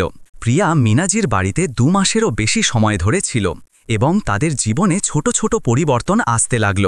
মিনাজির ছোট্ট বাড়ি একটি শান্ত গলিতে ছিল, শান্তিপুর গ্রামের ফিসফিসানি থেকে দূরে, যা প্রিয়াকে একটি শান্তপূর্ণ পরিবেশ দিল, যদিও তা এখনও অপরিচিত ছিল। মিনাজি প্রিয়ার যত্ন তার নিজের মেয়ের মতো নিলেন। প্রতিদিন তাকে অক্ষর পড়তে, নিজের নাম লিখতে শেখালেন এবং তার মনের ভয় শান্ত করার জন্য রূপকথার গল্প শোনালেন। প্রিয়া পুরনো স্টাডি টেবিলে বসে তার ছোট্ট হাতে কলম ধরে অনভিজ্ঞভাবে অক্ষর লেখার অনুশীলন করল। যখন সে প্রথম অক্ষরগুলো চিনতে পারল, তখন তার চোখে ধীরে ধীরে দ্যুতি এসে গেল। মিনাজি পাশে বসে হেসে বললেন, প্রিয়া, তুমি খুব চালাক, তুমি তোমার নাম লিখে ফেলেছ, আমি তোমার জন্য গর্বিত। প্রিয়া দুর্বলভাবে হাসল, তার গলা নরম ছিল। মিনা দিদি, আপনাকে ধন্যবাদ, আমার আপনার সাথে পড়তে ভালো লাগে। শহরের শুরুর দিনগুলো প্রিয়ার জন্য সহজ ছিল না। সে এখনও প্রতি রাতে চমকে উঠত এবং সুরেশ মামার দুঃস্বপ্ন দেখে মাকে ডাকত। মিনাজি তাকে জড়িয়ে ধরে শান্ত করতেন। প্রিয়া, কিছু হয়নি, সুরেশ মামা এখানে আসতে পারবে না, আমি তোমার সাথে এখানেই আছি। প্রিয়া তার হাত ধরে কাঁদত। দিদি, আমার ভয় লাগছে, আমার মাকে মনে পড়ছে, আমি বাড়ি যেতে চাই। মিনাজি তার চোখ মুছিয়ে দিলেন, তার গলা নরম ছিল। প্রিয়া, চিন্তা করো না, আমি তোমার মাকে বলেছি যে তিনি সপ্তাহান্তে তোমার সাথে দেখা করতে আসবেন, তুমি শীঘ্রই মায়ের সাথে দেখা করবে, তুমি এখানেই থাকো, আমি তোমার রক্ষা করব। ধীরে ধীরে মিনাজির কোমলতা প্রিয়ার ভয় কমাতে সাহায্য করল। সে ভালো ঘুমোতে লাগল এবং কখনো কখনো সেই লোকসঙ্গীতগুলোও গুনগুন করত, যা মিনাজি শিখিয়েছিলেন। রমেশ এবং সরিতা প্রায়শই সপ্তাহান্তে প্রিয়ার সাথে দেখা করতে আসতেন। তাদের সাথে কিছু সবজি এবং শুকনো মাছ আনতেন। প্রতিবার যখন সে তার মায়ের সাথে দেখা করত, প্রিয়া সরিতার কোলে ঝাঁপিয়ে পড়ত এবং কাঁদত। মা, আমার তোমাকে মনে পড়ে, তুমি আমার সাথে থাকো। সরিতা তার মেয়েকে জড়িয়ে ধরতেন, তার চোখ থেকে জল ঝরত। প্রিয়া, মায়েরও তোমাকে মনে পড়ে, কিন্তু তুমি এখানে মিনা দিদির সাথে বেশি ভালো আছো, মা আর বাবা তোমার সাথে প্রায়শই দেখা করতে আসবে। রমেশ পাশে দাঁড়িয়ে তার মেয়েকে দেখতেন, তার কণ্ঠস্বর ভেঙে আসত। প্রিয়া, তুমি এখন ভালো আছো, বাবা খুব খুশি, তুমি এখানেই থাকো, গ্রামে ফিরে এসো না, বাবা চায় না যে তুমি আরও কষ্ট সহ্য করো। প্রিয়া মাথা নেড়ে তার বাবাকে জড়িয়ে ধরল। এটা দেখে যে তার বাবা মা এখনও তাকে ভালোবাসে, যদিও সে গ্রাম থেকে দূরে চলে গিয়েছিল, তার মন হালকা হল। প্রিয়ার আলোর সন্ধানে যাত্রা কেবল মিনাজি এবং পরিবার থেকে নয়, বরং শহরের আশেপাশের লোকেদের থেকেও এসেছিল। মিনাজির সহকর্মী শিক্ষিকা লতাজি প্রায়শই প্রিয়ার জন্য বই এবং খেলনা নিয়ে আসতেন। তিনি হাসতেন, প্রিয়া, তুমি খুব ভালো, মিনাজি বললেন যে তুমি ভালোভাবে পড়ছ, পরে আমি তোমাকে ঘুরতে নিয়ে যাব। প্রিয়া তাদের দিকে তাকিয়ে হাসল। লতা দিদি, ধন্যবাদ, আমার বই খুব পছন্দ। অচেনা লোকেদের যত্ন ধীরে ধীরে প্রিয়ার হৃদয়ের ক্ষত কমিয়ে দিল। যদিও সুরেশ মামার স্মৃতি এখনও একটি কালো ছায়া ছিল, যা সে মুছে ফেলতে পারছিল না। এই মধ্যে শান্তিপুর গ্রামে রোহন, প্রিয়ার ভাই, সুরেশ মামার মামলার পর এক অসহনীয় অপরাধবোধে ভুগছিল। রোহন চুপ হয়ে গেল। সে আর তার বাবার সাথে ক্ষেতের কাজে যেত না, বরং বাড়ির এক কোণে গুটিয়ে বসে থাকত। তার লাল চোখ গঙ্গা নদীর দিকে তাকিয়ে থাকত। রমেশ তার ছেলেকে এভাবে দেখলেন এবং দীর্ঘশ্বাস নিলেন। রোহন, তুমি কেমন আছো? সুরেশের জেল হয়েছে, এখন আর দুঃখ করো না। রোহন মাথা তুলল, তার চোখ থেকে জল পড়ছিল। বাবা, আমাকে মাফ করে দিন, আমি প্রিয়ার রক্ষা করতে পারিনি। আমি বাড়িতে ওর সাথে ছিলাম, কিন্তু আমি জানতে পারিনি যে সুরেশ মামা ওর সাথে কি করেছে। আমি খুব অকেজো। প্রিয়া মাথা নেড়ে তার বাবাকে জড়িয়ে ধরল। এটা দেখে যে তার বাবা মা এখনও তাকে ভালোবাসে, যদিও সে গ্রাম থেকে দূরে চলে গিয়েছিল, তার মন হালকা হল। প্রিয়ার আলোর সন্ধানে যাত্রা কেবল মিনাজি এবং পরিবার থেকে নয়, বরং শহরের আশেপাশের লোকেদের থেকেও এসেছিল। মিনাজির সহকর্মী শিক্ষিকা লতাজি প্রায়শই প্রিয়ার জন্য বই এবং খেলনা নিয়ে আসতেন। তিনি হাসতেন, প্রিয়া, তুমি খুব ভালো। মিনাজি বললেন যে তুমি ভালোভাবে পড়ছ, পরে আমি তোমাকে ঘুরতে নিয়ে যাব। প্রিয়া তাদের দিকে তাকিয়ে হাসল। লতাবিদি, ধন্যবাদ, আমার বই খুব পছন্দ। অচেনা লোকেদের যত্ন ধীরে ধীরে প্রিয়ার হৃদয়ের ক্ষত কমিয়ে দিল। যদিও সুরেশ মামার স্মৃতি এখনও একটি কালো ছায়া ছিল, যা সে মুছে ফেলতে পারছিল না। এই মধ্যে শান্তিপুর গ্রামের রোহন, প্রিয়ার ভাই, সুরেশ মামার মামলার পর এক অসহনীয় অপরাধবোধে ভুগছিল। রোহন চুপ হয়ে গেল। সে আর তার বাবার সাথে ক্ষেতের কাজে যেত না, বরং বাড়ির এক কোণে গুটিয়ে বসে থাকত। তার লাল চোখ গঙ্গা নদীর দিকে তাকিয়ে থাকত। রমেশ তার ছেলেকে এভাবে দেখলেন এবং দীর্ঘশ্বাস নিলেন। রোহন, তুমি কেমন আছো? সুরেশের জেল হয়েছে, এখন আর দুঃখ করো না। রোহন মাথা তুলল, তার চোখ থেকে জল পড়ছিল। বাবা, আমাকে মাফ করে দিন, আমি প্রিয়ার রক্ষা করতে পারিনি। আমি বাড়িতে ওর সাথে ছিলাম, কিন্তু আমি জানতে পারিনি যে সুরেশ মামা ওর সাথে কি করেছে। আমি খুব অকেজো। রমেশ নিচে বসলেন এবং তার ছেলেকে জড়িয়ে ধরলেন। তার কণ্ঠস্বর কাঁপছিল। রোহন, নিজেকে দোষ দিও না। তোমার বয়স মাত্র 15 বছর। তুমি সেই ব্যাপারে জানতে না, বাবাও জানতে পারেনি। সুরেশ বাবার ভাই ছিল, বাবাও সন্দেহ করেনি। তুমি কি করে নিজেকে দোষ দিতে পারো? সরিতা ভেতরে এলেন এবং রোহনকে কাঁদতে দেখলেন। তিনি তাকে জড়িয়ে ধরলেন এবং কাঁদতে লাগলেন। রোহন, এমন ভাবিস না। মা জানে যে তুমি প্রিয়াকে ভালোবাসো। তোমার কোনো ভুল নেই। সুরেশ নীচ ছিল, সে গোটা পরিবারের কাছ থেকে লুকিয়েছিল। এটা তোমার ভুল নয়। কিন্তু রোহন মাথা নাড়াল, তার কণ্ঠস্বর ভেঙে আসছিল। মা, আমার মনে আছে যে একবার প্রিয়া কাঁদছিল আর বলছিল যে পেটে ব্যথা। আমি শুধু ভাবলাম যে ও কিছু ভুল খেয়েছে। আমি ঠিকমতো জিজ্ঞাসা করিনি। আমি ওকে কষ্ট সহ্য করতে দিলাম। আমি প্রিয়ার কাছে ক্ষমা চাইছি। সরিতা তার ছেলেকে শক্ত করে জড়িয়ে ধরলেন। তার হৃদয় ভেঙে যাচ্ছিল। রোহন, এমন বলিস না। প্রিয়া এখন মিনা দিদির সাথে ভালোভাবে বাঁচছে। তুমি নিজেকে এভাবে কষ্ট দিও না। মা শুধু চায় যে তুমি আর প্রিয়া শান্তিতে বাঁচো। মায়ের আর কিচ্ছু চাই না। রমেশের অপরাধবোধ কেবল ব্যক্তিগত ব্যথা ছিল না, বরং পরিবারের একটি ভাগ করে নেওয়া ক্ষত ছিল। শান্তিপুর গ্রামের লোকেরা প্রিয়ার ব্যাপারে ফিসফিস করত, কিন্তু তারা এখনও রোহনকে সহানুভূতির দৃষ্টিতে দেখত। বেচারা রোহন, ও নিশ্চয়ই নিজেকে দোষ দেয়। রামু চাচা পাশে এলেন এবং রোহনের কাঁধে হাত রাখলেন। রোহন, দুঃখ করো না। সুরেশের জেল হয়েছে, তোমার কোনো ভুল নেই। তুমি এখনও ছোট। রোহন মাথা নাড়াল, কিন্তু তার চোখ থেকে জল এখনও ঝরছিল।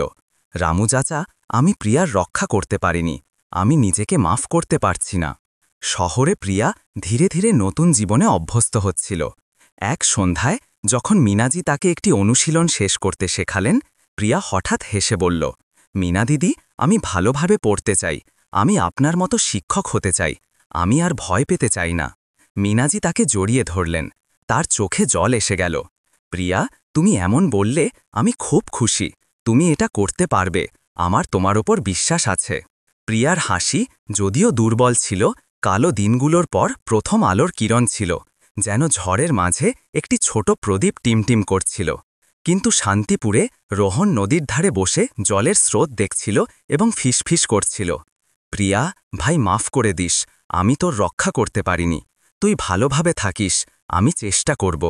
তার অপরাধ বোধ ছিল একটি ভাঙা পরিবারের মূল্য, যখন প্রিয়া আশেপাশের লোকেদের সাহায্যে আলোর সন্ধান করছিল। প্রিয়া মিনাজির বাড়িতে 3 মাসেরও বেশি সময় ধরেছিল। শহরে তার জীবন ধীরে ধীরে স্বাভাবিক হচ্ছিল। মিনাজির ছোট্ট বাড়ি একটি নিরাপদ আশ্রয় হয়ে উঠেছিল, যেখানে প্রিয়া পড়াশোনা করত এবং ধীরে ধীরে সুরেশ মামার দুঃস্বপ্ন ভুলছিল। সে আর প্রতি রাতে চমকে কেঁদে উঠত না, বরং সন্ধ্যায় তার স্টাডি টেবিলে বসে মিনাজির নির্দেশনায় সহজ বাক্য লেখার অভ্যাস করত। মিনাজি প্রিয়ার মধ্যে পরিবর্তন দেখলেন। একবার তিনি তার পাশে বসলেন এবং হাসলেন। প্রিয়া, তুমি অনেক উন্নতি করছ, আমি তোমাকে বেশি হাসতে দেখি, আমি খুব খুশি। প্রিয়া হেসে নরম গলায় বলল, মিনা দিদি, আমার এখানে থাকতে ভালো লাগে, আমার গ্রামের মতো ভয় লাগে না, আমি ভালোভাবে পড়ে আপনার মতো শিক্ষক হতে চাই। রমেশ এবং সরিতা এখনও নিয়মিতভাবে প্রিয়ার সাথে দেখা করতে আসতেন। তাদের সাথে গ্রামের সবজি এবং উৎসাহের কথা আনতেন। একবার সরিতা তার মেয়েকে জড়িয়ে ধরে কাঁদতে কাঁদতে বললেন, প্রিয়া, তুমি এখন ভালো আছো, মায়ের শান্তি আছে, তুমি এখানে মিনা দিদির সাথে আছো, মায়ের আর কোনো চিন্তা নেই। প্রিয়া তার মায়ের হাত ধরে হাসল। মা, আমার তোমাকে আর বাবাকে মনে পড়ে, কিন্তু আমার এখানে থাকতে ভালো লাগে, আমি গ্রামে ফিরে যেতে চাই না, আমার ভয় লাগে। রমেশ তার মেয়ের কাঁধে হাত রাখলেন, তার গলা নরম ছিল। প্রিয়া, তুমি এখানেই থাকো, বাবা মা তোমাকে ফিরে আসতে বাধ্য করবে না, তুমি ভালোভাবে বাঁচো, এটাই বাবা মায়ের জন্য আনন্দ। বাবা মা এবং মিনাজির যত্ন প্রিয়াকে ধীরে ধীরে একটি নতুন জগৎ তৈরি করতে সাহায্য করল, যেখানে সুরেশ মামার ব্যথা এখন একটি দূরবর্তী আবছা ছায়া হয়ে উঠেছিল। কিন্তু অতীত প্রিয়াকে সহজে ছাড়ছিল না। এক সন্ধ্যায় যখন সে মিনাজির সাথে পড়ছিল, একটি পরিচিত ছায়া বাড়ির দরজায় দেখা দিল। রোহন, প্রিয়ার ভাই, 15 বছরের ছেলে, সেখানে দাঁড়িয়েছিল। আগের চেয়েও রোগা, তার লাল চোখ চিন্তায় ভরা ছিল। মিনাজি রোহনকে দেখে অবাক হয়ে বললেন, রোহন, তুমি এখানে কি করছো? তোমার বাবা মা জানেন? রোহন মাথা নিচু করল, তার কণ্ঠস্বর কাঁপছিল। মিনাজিদি, আমাকে মাফ করে দিন, আমি লুকিয়ে এখানে এসেছি, আমি প্রিয়ার সাথে দেখা করতে চাই, আমি ওকে না দেখে বাঁচতে পারছি না। প্রিয়া তার ভাইয়ের গলা শুনল এবং চমকে গেল। সে দাঁড়ালো এবং কাঁদতে লাগল। রোহন ভাইয়া, আপনি এখানে কি করছেন? আমার ভয় লাগছে। মিনাজি প্রিয়াকে ধরে রাখলেন এবং রোহনের দিকে ফিরলেন। রোহন, শান্ত হও, প্রিয়া এখনও দুর্বল, ওকে ভয় দেখিও না, তুমি বসো আর আমাকে বলো। রোহন প্রিয়ার সামনে হাঁটু গেড়ে বসে পড়ল, তার চোখ থেকে জল ঝরছিল। প্রিয়া, ভাইকে মাফ করে দে, আমি তোর রক্ষা করতে পারিনি, আমি সুরেশ মামাকে তোকে আঘাত করতে দিয়েছি, আমাকে মাফ করে দে। চোখ থেকে জল ঝরছিল। প্রিয়া তার ভাইয়ের দিকে তাকালো। তার হৃদয় ভয় এবং ভাই বোনের ভালোবাসার মাঝে জড়িয়েছিল। সে কাঁদতে লাগল। রোহন ভাইয়া, আমি আপনাকে দোষ দেই না, কিন্তু আমার ভয় লাগে, আমি সুরেশ মামাকে আর মনে করতে চাই না। রোহন তার বোনের পায়ে জড়িয়ে ফুপিয়ে ফুপিয়ে কাঁদতে লাগল। প্রিয়া, আমি জানি যে তুই দোষ দিস না, কিন্তু আমি নিজেকে দোষ দেই। আমি বাড়িতে তোর সাথে ছিলাম, কিন্তু আমি জানতে পারিনি, আমি এই লজ্জা নিয়ে বাঁচতে পারছি না। মিনাজি রোহনকে ওঠালেন, তার গলা গম্ভীর ছিল। রোহন, প্রিয়ার সামনে এমন বলো না, ও ভুলে যাওয়ার চেষ্টা করছে, তুমি ওকে আরও ভয় দেখাচ্ছ। তুমি বসো এবং আমাকে বলো যে তুমি কেন এখানে এসেছ। রোহন নিচে বসল এবং নিজের মুখ ঠেকে কাঁদতে লাগল। দিদি, আমি গ্রামে থাকতে পারছি না, গ্রামের লোকেরা এখন কিছু বলে না, কিন্তু আমার মনে হয় যে তারা আমাকে দেখে এবং আমার লজ্জা লাগে। আমার প্রিয়াকে মনে পড়ে, আমি ওর সাথে শেষবারের মতো দেখা করতে চেয়েছিলাম, ওর কাছে ক্ষমা চাইতে চেয়েছিলাম, আমি বাঁচতে পারছি না। প্রিয়া তার ভাইয়ের কথা শুনল এবং দৌড়ে রোহনকে জড়িয়ে ধরে কাঁদতে লাগল। রোহন ভাইয়া, এমন বলো না, আমি চাই না যে আপনি মারা যান, আমি আপনাকে ভালোবাসি, আমাকে ছেড়ে যাবেন না। প্রিয়া এবং রোহনের মধ্যে এই অত্যাপরার সাক্ষাৎ মিনাজিকে চমকে দিল। তিনি দুজনকেই জড়িয়ে ধরলেন। তার কণ্ঠস্বর ভেঙে আসছিল। রোহন, প্রিয়া, তোমরা দুজন কাঁদা বন্ধ করো। রোহন, তোমার কোনো ভুল নেই, তুমি নিজেকে মেরো না, প্রিয়াকে তোমার প্রয়োজন, তোমাকে ওর জন্য বাঁচতে হবে। কিন্তু রোহন মাথা নেড়ে কাঁদতে কাঁদতে বলল, মিনা দিদি, আমাকে মাফ করে দিন, আমি প্রিয়ার সাথে শেষবারের মতো দেখা করতে চেয়েছিলাম, আমি গ্রামে বাঁচতে পারছি না, আমি ওর কাছে ক্ষমা চাইছি, আপনি ওর যত্ন নেবেন। মিনাজি চিৎকার করলেন, রোহন, তুমি কি বলছো? তুমি কোনো ভুল কাজ করো না, আমি তোমাকে কোথাও যেতে দেব না। রোহন দাঁড়ালো এবং প্রিয়াকে শেষবারের মতো দেখল। ফিসফিসিয়ে বলল, প্রিয়া, ভাইকে মাফ করে দিস, ভালোভাবে থাকিস, আমি তোর রক্ষা করতে পারিনি, আমি ভাই বলার যোগ্য নই। তারপর সে বাড়ি থেকে ছুটে পালিয়ে গেল, প্রিয়াকে ফুপিয়ে ফুপিয়ে কাঁদতে রেখে। রোহন ভাইয়া, যেও না, আমি চাই না যে আপনি আমাকে ছাড়ুন। মিনাজি পিছনে ছুটলেন, কিন্তু রোহন ছোট্ট গলিতে উধাও হয়ে গিয়েছিল। প্রিয়া মাটিতে পড়ে কাঁদতে লাগল। মিনা দিদি, রোহন ভাইয়া কোথায় গেলেন? আমি চাই না যে তিনি মারা যান, আমার ভয় লাগছে। মিনাজি তাকে জড়িয়ে ধরলেন। তার মন অস্থির ছিল। প্রিয়া, আমি রোহন ভাইয়াকে খুঁজব, তুমি ভয় পেও না, আমি তাকে কিছু ভুল করতে দেব না। সেই রাতে রমেশ এবং সরিতা মিনাজির কাছ থেকে খবর পেলেন এবং সঙ্গে সঙ্গে শহরের দিকে ছুটে এলেন। যখন তারা পৌঁছালেন তারা প্রিয়াকে মিনাজির কোলে কাঁদতে দেখলেন। সরিতা চিৎকার করলেন, রোহন কোথায়, আমার রোহন কোথায় গেল? মিনাজি সবকিছু বললেন, তার চোখে জল ছিল। সরিতাজি, রোহন প্রিয়ার কাছে ক্ষমা চাইতে এসেছিল এবং তারপর পালিয়ে গেল। আমার ভয় হচ্ছে যে সে কোনো ভুল পদক্ষেপ না নেয়। রমেশ দেওয়ালে ঘুষি মারলেন এবং কাঁদতে লাগলেন। হে ভগবান, আমার রোহন, সে নিজেকে দোষ দেয়, আমি ওকে আটকাতে পারিনি। তারা গোটা শহরে রোহনকে খুঁজতে লাগল, কিন্তু তার কোনো খোঁজ পাওয়া গেল না। পরের সকালে শান্তিপুর গ্রাম থেকে খারাপ খবর এলো, রোহনকে গঙ্গা নদীর ধারে পাওয়া গেল। তার শরীর ঠান্ডা হয়ে গিয়েছিল, সে জলে ডুবে আত্মহত্যার পথ বেছে নিয়েছিল। রোহনের পকেটে একটি ছোট কাগজ পাওয়া গেল, যাতে লেখা ছিল, বাবা, মা, প্রিয়া, আমাকে মাফ করে দিও, আমি প্রিয়ার রক্ষা করতে পারিনি। আমি এই লজ্জা নিয়ে বাঁচতে পারছি না। প্রিয়া, তুমি ভালোভাবে থেকো, ভাই, মাফ করে দিস। রমেশ এই খবর শুনে মাটিতে পড়ে গেলেন এবং চিৎকার করলেন, রোহন, আমার ছেলে, তুমি এমন কেন করলে? বাবা, মাফ করে দিস। সরিতা তার স্বামীর পাশে পড়ে কাঁদতে লাগলেন, রোহন, আমার ছেলে, আমি তোমাকে হারালাম। প্রিয়া তার ভাইয়ের মৃত্যুর খবর শুনল এবং মিনাজির কোলে হাঁটু গেড়ে কেঁদে উঠল। রোহন ভাইয়া, আপনি আমাকে কেন ছেড়ে গেলেন? আমি আপনাকে দোষ দেইনি, আমি চেয়েছিলাম যে আপনি বাঁচুন। মিনাজি তাকে জড়িয়ে ধরে কাঁদলেন, প্রিয়া, কাঁদা বন্ধ করো, রোহন ভাইয়া তোমার কাছে ক্ষমা চেয়েছেন, তিনি চেয়েছিলেন যে তুমি ভালোভাবে বাঁচো। অতীতের সাথে আরও একবার মুখোমুখি হয়ে প্রিয়া কেবল সুরেশ মামার কারণে তার শৈশব হারালো না, বরং তার ভাইকেও হারালো, যে তাকে সবচেয়ে বেশি ভালোবাসত। এক অসহনীয় অপরাধ বোধে রোহনের হঠাৎ মৃত্যু প্রিয়ার পরিবারের হৃদয় শেষ ছুরির মতো বিঁধে গেল। যখন তার মৃতদেহ গঙ্গা নদীর ধারে পাওয়া গেল, শান্তিপুর গ্রামের ঝুপড়ির পরিবেশ বিষণ্ণতা এবং হতাশায় ডুবে গেল। রমেশ তার ছেলের কফিনের পাশে হাঁটু গেড়ে বসে ফুপিয়ে ফুপিয়ে কাঁদছিলেন, রোহন, আমার ছেলে, তুমি বাবা মাকে কেন ছেড়ে গেলে? বাবা, মাফ করে দিস, বাবা তোর আর প্রিয়ার রক্ষা করতে পারেনি। সরিতা পাশে পড়ে রোহনের ছবি জড়িয়ে ধরে ভাঙা গলায় বলছিলেন, রোহন, আমার ছেলে, আমি তোমাকে হারালাম, তুমি নিজেকে দোষ দিতে থাকলে কেন? মা চাইনি যে তুমি মারা যাও। শান্তিপুর গ্রামের লোকেরা চুপচাপ বাড়ির চারপাশে দাঁড়িয়েছিল। কারো মুখ থেকে শব্দ বের হচ্ছিল না, কেবল কান্নার শব্দ গঙ্গা নদীর ঢেউয়ের শব্দের সাথে মিশে যাচ্ছিল। মিনাজি প্রিয়াকে তার ভাইয়ের শেষ কৃত্যের জন্য গ্রামে নিয়ে এলেন, যদিও তার ভয় ছিল যে এই আঘাত তাকে ভেঙে দেবে। যখন প্রিয়া ঘরে প্রবেশ করল এবং রোহনের কফিন দেখল, সে হাঁটু গেড়ে কেঁদে উঠল, রোহন ভাইয়া, আপনি আমাকে কেন ছেড়ে গেলেন? আমি আপনাকে দোষ দেইনি, মরে যাবেন না। মিনাজি প্রিয়াকে ধরে রাখলেন, তার চোখে জল ছিল।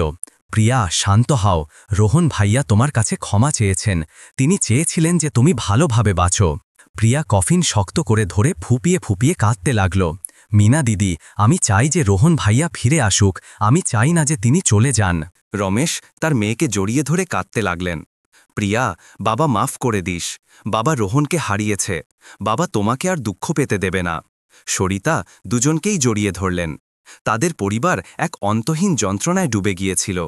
রোহনের শেষকৃত্য নিঃশব্দে হল, কেবল কিছু প্রতিবেশী এসেছিলেন, কিন্তু তাদের সহানুভূতিপূর্ণ চোখ শব্দের স্থান নিয়ে নিচ্ছিল। রামু চাচা একটি দীর্ঘশ্বাস নিলেন। রোহন নিজেকে দোষ দিত, সেই লজ্জা সহ্য করতে পারল না। রমেশের পরিবার খুব কষ্টে আছে। মায়া কাঁদতে লাগলেন, বেচারি প্রিয়া তার ভাইকে হারালো, এখন সে কি করে বাঁচবে? প্রিয়া রোহনের কবরের পাশে দাঁড়িয়ে নতুন মাটির স্তূপ দেখছিল এবং ফিসফিস করছিল, রোহন ভাইয়া, আমাকে মাফ করে দিও, আমি আপনাকে আটকাতে পারিনি, আপনি শান্তিতে থাকবেন, আমি ভালোভাবে বাঁচব। মিনাজি তার হাত ধরলেন, তার কণ্ঠস্বর ভেঙে আসছিল, প্রিয়া, তুমি খুব শক্তিশালী, রোহন ভাইয়া চেয়েছিলেন যে তুমি বাঁচো, আমি তোমাকে সাহায্য করব। শেষকৃত্যের পর প্রিয়া মিনাজির সাথে শহরে ফিরে এলো, কিন্তু রোহনকে হারানোর ব্যথা তাকে বদলে দিয়েছিল। সে আর হাসত না, গুনগুন করত না, বরং তার স্টাডি টেবিলে চুপচাপ বসে থাকত। তার খালি চোখ দরজার দিকে তাকিয়ে থাকত। মিনাজি চিন্তায় তার পাশে বসে, প্রিয়া, তুমি কেমন আছো? তোমাকে বাঁচতে হবে, রোহন ভাইয়া চান না যে তুমি দুঃখী থাকো। প্রিয়া কাঁদতে লাগল, মিনা দিদি, আমার রোহন ভাইয়াকে মনে পড়ে, আমি চাইনি যে তিনি মারা যান, আমার ভয় লাগছে, আমি জানি না যে এখন কি করে বাঁচব। মিনাজি তাকে জড়িয়ে ধরে কাঁদলেন। প্রিয়া, আমি জানি যে তুমি ব্যথায় আছো, কিন্তু তোমাকে এটা থেকে বেরিয়ে আসতে হবে। আমি তোমার সাথে এখানে আছি, তুমি একা নও। ধীরে ধীরে মিনাজির ধৈর্য প্রিয়াকে একটু শক্তি ফিরে পেতে সাহায্য করল। এক সন্ধ্যায় যখন মিনাজি তাকে একটি ছোট অনুচ্ছেদ লিখতে শেখাচ্ছিলেন, প্রিয়া হঠাৎ লিখল, আমি শিক্ষক হয়ে আমার মতো ছোট বাচ্চাদের সাহায্য করতে চাই। আমার রোহন ভাইয়াকে মনে পড়ে, আমি তার জন্য বাঁচব। মিনাজি এটা পড়লেন এবং তার চোখে জল এসে গেল। প্রিয়া, তুমি খুব চালাক, আমার বিশ্বাস যে তুমি এটা করতে পারবে। আমার তোমার জন্য গর্ব হয়। প্রিয়া দুর্বলভাবে হাসল। রোহনের মৃত্যুর পর প্রথমবারের মতো সে তার হৃদয়ে এক ছোট্ট আশার কিরণ অনুভব করল। মিনা দিদি, আমি চেষ্টা করব। আমি চাই না যে রোহন ভাইয়া দুঃখী হন। যখন প্রিয়া ব্যথা থেকে বেরিয়ে আসার চেষ্টা করছিল, শান্তিপুর গ্রামে রমেশ তার শেষ ক্ষতির মুখোমুখি হচ্ছিলেন। রোহনের মৃত্যু কেবল ছেলে হারানো ছিল না, বরং এই অপরাধ বোধও ছিল যে তিনি তার 2 সন্তানকেই ট্র্যাজেডি থেকে বাঁচাতে পারেননি।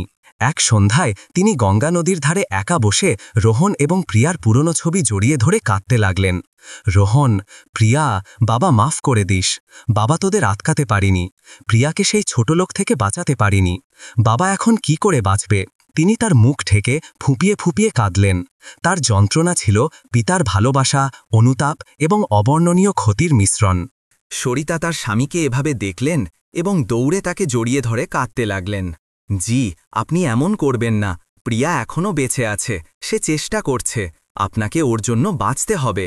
রমেশ মাথা তুললেন, তার চোখ থেকে জল ঝরছিল। সরিতা, আমি জানি, কিন্তু রোহন নিজেকে দোষ দেওয়ার কারণে মারা গেল। আমি নিজেকে মাফ করতে পারছি না।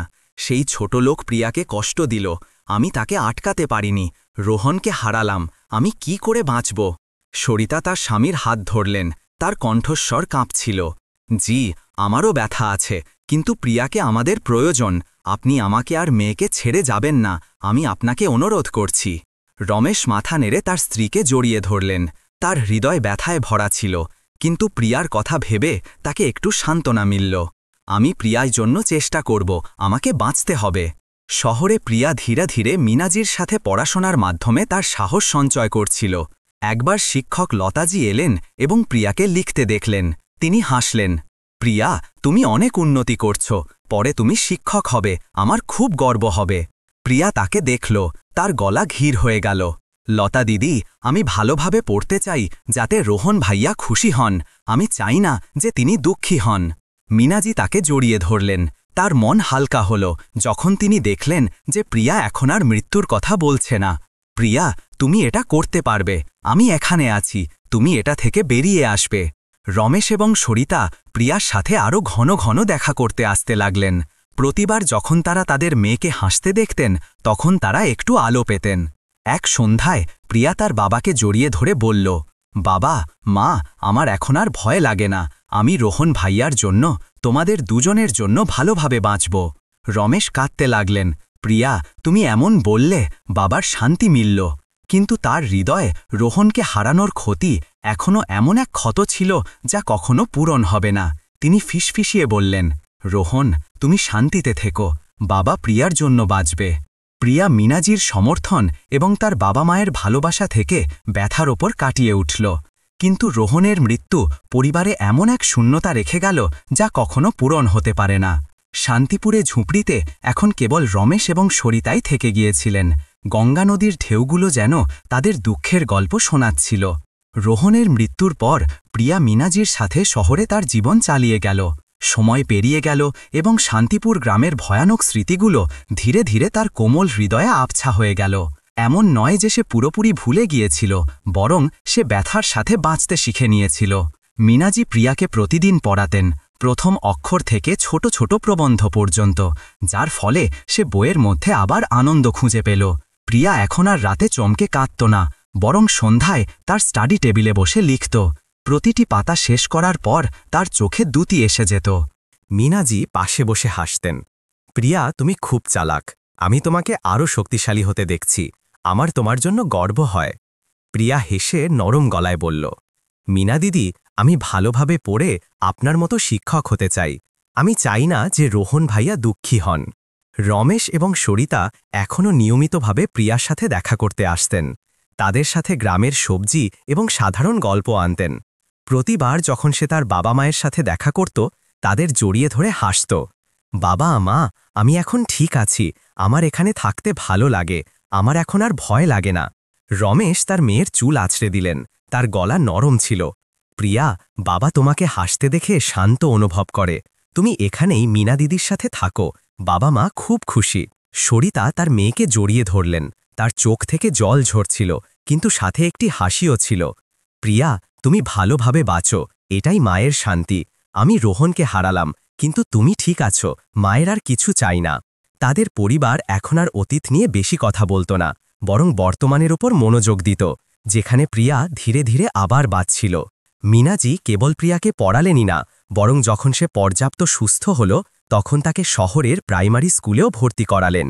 প্রিয়া চতুর্থ শ্রেণীতে পড়া শুরু করল। যদিও সে তার বন্ধুদের থেকে পিছিয়ে ছিল, কিন্তু সে খুব পরিশ্রমী ছিল। সব সময় প্রথম বেঞ্চে বসে মন দিয়ে শিক্ষকের কথা শুনত। মীনাজির বন্ধু শিক্ষিকা লতাজি প্রায়শই এসে প্রিয়ার প্রশংসা করতেন। প্রিয়া, তুমি খুব ভালো পড়ছ, পরে তুমি শিক্ষক হবে, আমার খুব গর্ব হবে। প্রিয়া হাসত। লতা দিদি, আমি ছোট বাচ্চাদের পড়াতে চাই, যাতে কেউ আমার মতো কষ্ট না সহ্য করে। প্রিয়ার হাসি, যদিও এখনও দুর্বল ছিল, পুনর্জন্মের ইঙ্গিত ছিল, যেন ঝড়ের পর কালো মেঘ থেকে সূর্যের কিরণ বেরিয়ে আসছিল। শান্তিপুর গ্রামে রমেশ এবং সরিতা তাদের ঝুপড়িতে চুপচাপ থাকতেন, যেখানে আর রোহন এবং প্রিয়ার কোনো ছায়া ছিল না। রমেশ এখন আর বেশি ক্ষেতের কাজে যেতেন না, বরং গ্রামে হালকাপুলকা কাজ করতেন। যখন তিনি গঙ্গা নদীর দিকে দেখতেন, তার চোখ এখনও বিষণ্ণ থাকত। একবার তিনি রোহনের বেদির কাছে বসে ফিসফিস করলেন, রোহন, তুমি শান্তিতে থেকো, তোমার বোন প্রিয়া ভালোভাবে বাঁচছে, বাবা ওর জন্য চেষ্টা করবে। সরিতা পাশে বসে তার স্বামীর হাত ধরে বললেন, জি, প্রিয়া ঠিক আছে, এটাই যথেষ্ট, আপনি এখন দুঃখী হবেন না, আমার আপনার সাথে বাঁচার জন্য আপনাকে প্রয়োজন। রমেশ মাথা নেড়ে তার স্ত্রীকে জড়িয়ে ধরলেন। এটা জেনে যে প্রিয়া তার জীবন আবার ফিরে পাচ্ছে, তার মন হালকা হল। শহরে প্রিয়ার জীবন ধনী ছিল না, নিখুঁত ছিল না, কিন্তু সবচেয়ে সরল উপায়ে শান্তিপূর্ণ ছিল। সে মীনাজির ছোট বাড়িতে থাকত, মন দিয়ে পড়াশোনা করত, সেদ্ধ সবজি এবং মাছের সাথে সাধারণ খাবার খেত, কিন্তু ভালোবাসায় ঘেরা ছিল। এক সন্ধ্যায় যখন প্রিয়া শিক্ষক হওয়ার তার স্বপ্নের উপর একটি প্রবন্ধ শেষ করল, সে মীনাজিকে দেখে বলল, দিদি, আমি ভালোভাবে বাঁচতে চাই, যাতে রোহন ভাইয়ে খুশি হন, আমার এখন আর ভয় লাগে না। মীনাজি তাকে জড়িয়ে ধরে কাঁদলেন। প্রিয়া, তুমি খুব শক্তিশালী, আমার বিশ্বাস যে তুমি এটা করতে পারবে, রোহন ভাইয়া খুশি হবেন। প্রিয়ার গল্প কোনো অলৌকিক ঘটনা বা বড় পরিবর্তন দিয়ে নয়, বরং এমন একটি শিশুর সাধারণ শান্তি দিয়ে শেষ হয় যে তার সব কিছু হারিয়েছিল। 10 বছর বয়সে গর্ভবতী হওয়ার ভয়ানক ট্র্যাজেডি, যা ডাক্তারদের কাঁপিয়ে দিয়েছিল এবং যার পেছনের রহস্য সবাইকে কাঁদিয়ে দিয়েছিল, থেকে প্রিয়া ব্যথা, লজ্জা এবং ক্ষতির ওপর কাটিয়ে উঠে বাঁচার অর্থ আবার খুঁজে নিল। সুরেশ মামা জিসনে তার শৈশব কেড়ে নিয়েছিল, তাকে জেল হল, কিন্তু সে প্রিয়া যা হারিয়েছিল তা সব কিছু ফিরিয়ে দিতে পারত না। রোহন, তার ভাই, অনুশোচনায় চলে গেল, তার বাবা মায়ের হৃদয়ে চিরকালের জন্য এক ব্যথা রেখে গেল। রমেশ এবং সরিতা, যারা ট্র্যাজেডির সামনে অসহায় ছিলেন, প্রিয়ার জন্য শেষ অবলম্বন হলেন। মীনাজি, যার কোনো রক্তের সম্পর্ক ছিল না, প্রিয়াকে নিঃস্বার্থ ভালোবাসা দিয়ে খাদের বাইরে নিয়ে এলেন। এই গল্প থেকে শিক্ষা খুব গভীর। অন্তহীন যন্ত্রণা নিষ্ঠুর হতে পারে, কিন্তু মানুষ যতটা ভাবে তার চেয়েও বেশি শক্তিশালী হতে পারে। প্রিয়ার কোনো ভুল ছিল না যখন সুরেশ মামা তাকে আঘাত করেছিল। রোহনের কোনো ভুল ছিল না যে সে শনাক্ত করতে পারেনি, এবং রমেশ সরিতার কোনো ভুল ছিল না যে তারা এক আত্মীয়কে বিশ্বাস করেছিলেন। তারা সবাই একটি ভয়ানক অপরাধের শিকার ছিলেন, কিন্তু এই ভালোবাসা, ধৈর্য এবং দৃঢ় সংকল্পই ছিল যা তাদের বেরিয়ে আসতে সাহায্য করল। প্রিয়া সেই দিনে ফিরে যেতে পারত না যখন সে গঙ্গা নদীর ধারে গান গাইত, কিন্তু সে বাছা বেছে নিল, আর এটাই সবচেয়ে বড় জয় ছিল। রোহন নিজেকে ক্ষমা করার এক শিক্ষা রেখে গেল, এবং রমেশ সরিতা তাদের মেয়ের জন্য বাঁচতে থাকলেন, যদিও রোহনকে হারানোর ব্যথা কখনো কম হল না। এই গল্প সমাজের শক্তিরও একটি স্মারক। মীনাজি, লতাজি প্রিয়াকে ছেড়ে যাননি, তারা তার সবচেয়ে কালো দিনগুলোতে আলো ছিলেন। শান্তিপুর গ্রামের লোকেরা যদিও কখনো ফিসফিস করত, কিন্তু শেষমেশ চুপ হয়ে গেল, যাতে প্রিয়াকে আবার শুরু করার সুযোগ মিলতে পারে। এই সেই অনুভূতি যা আশু ভারী কাহানিয়ান আপনাদের কাছে পৌঁছে দিতে চায়। এই গল্পগুলো শুধু কানার জন্য নয়, বরং বাঁচার সাহস দেওয়ার জন্য, যাতে আমরা আমাদের আশেপাশের লোকেদের মূল্য দিই এবং বাচ্চাদের এমন ট্র্যাজেডি থেকে রক্ষা করি। এই ছিল বছর বয়সে গর্ভবতী হওয়ার গল্পের সমাপ্তি, যা ডাক্তারদের কাঁপিয়ে দিয়েছিল এবং যার পেছনের রহস্য সবাইকে কাঁদিয়ে দিয়েছিল। যদি প্রিয়ার গল্প আপনাদের হৃদয় ছুঁয়ে থাকে, তবে অনুগ্রহ করে লাইক বাটন চেপে আমাদের সমর্থন করুন, যাতে আমরা জানতে পারি যে গল্প শোনানোর এই প্রচেষ্টা আপনাদের কাছে গুরুত্বপূর্ণ। অনুগ্রহ করে এটি শেয়ার করুন, যাতে সহনশীলতা এবং ভালোবাসার শিক্ষা আপনাদের প্রিয়জনদের কাছে পৌঁছায় এবং তারাও মানবতার মূল্য অনুভব করতে পারে। এবং সাবস্ক্রাইব করতে ভুলবেন না, যাতে আমরা আশুভারী কাহানিয়ান থেকে পরবর্তী আবেগপূর্ণ গল্পগুলো মিস না করেন, যেখানে আমরা বাস্তব জীবনের অর্থপূর্ণ যাত্রা আনতে থাকব। এই গল্পের সময় আমাদের সাথে থাকার জন্য আপনাকে ধন্যবাদ। প্রথম অশ্রু থেকে যখন প্রিয়া ট্র্যাজেডির মুখোমুখি হয়েছিল, থেকে শেষ দুর্বল হাসি পর্যন্ত যখন সে শান্তি খুঁজে পেয়েছিল। আমরা আপনাদের মন্তব্যের জন্য অপেক্ষা করছি। আপনারা প্রিয়ার যাত্রা সম্পর্কে কি ভাবেন? রোহনের আত্মত্যাগ সম্পর্কে আপনাদের কেমন লাগলো? আপনাদের মতামত আমাদের এগিয়ে যেতে অনুপ্রাণিত করে। ধন্যবাদ এবং পরবর্তী গল্পে আবার দেখা হবে। নমস্তে বন্ধুরা, আপনারা সবাই আমাদের কোথা থেকে দেখছেন কমেন্টে অবশ্যই জানাবেন। আজকের এই গল্পটি আপনাদের কেমন লাগলো? আপনাদের কি মতামত আমাদের শুনে খুব ভালো লাগবে। আমি ঈশ্বরকে প্রার্থনা করি যে আপনারা যেখানেই থাকুন সব সময় খুশি এবং সুরক্ষিত থাকুন। আপনাদের জীবনে সব সময় শান্তি বজায় থাকুক। যদি আপনাদের কাছেও এমনই কোনো আকর্ষণীয় গল্প থাকে, তবে তা আমাদের সবার সাথে শেয়ার করতে ভুলবেন না। এবং পরবর্তী গল্পে আবার দেখা হবে। নমস্তে বন্ধুরা, আপনারা সবাই আমাদের কোথা থেকে দেখছেন কমেন্টে অবশ্যই জানাবেন। আজকের এই গল্পটি আপনাদের কেমন লাগলো? আপনাদের কি মতামত আমাদের শুনে খুব ভালো লাগবে। আমি ঈশ্বরকে প্রার্থনা করি যে আপনারা যেখানেই থাকুন সব সময় খুশি এবং সুরক্ষিত থাকুন। আপনাদের জীবনে সব সময় শান্তি বজায় থাকুক। যদি আপনাদের কাছেও এমনই কোনো আকর্ষণীয় গল্প থাকে, তবে তা আমাদের সবার সাথে শেয়ার করতে ভুলবেন না।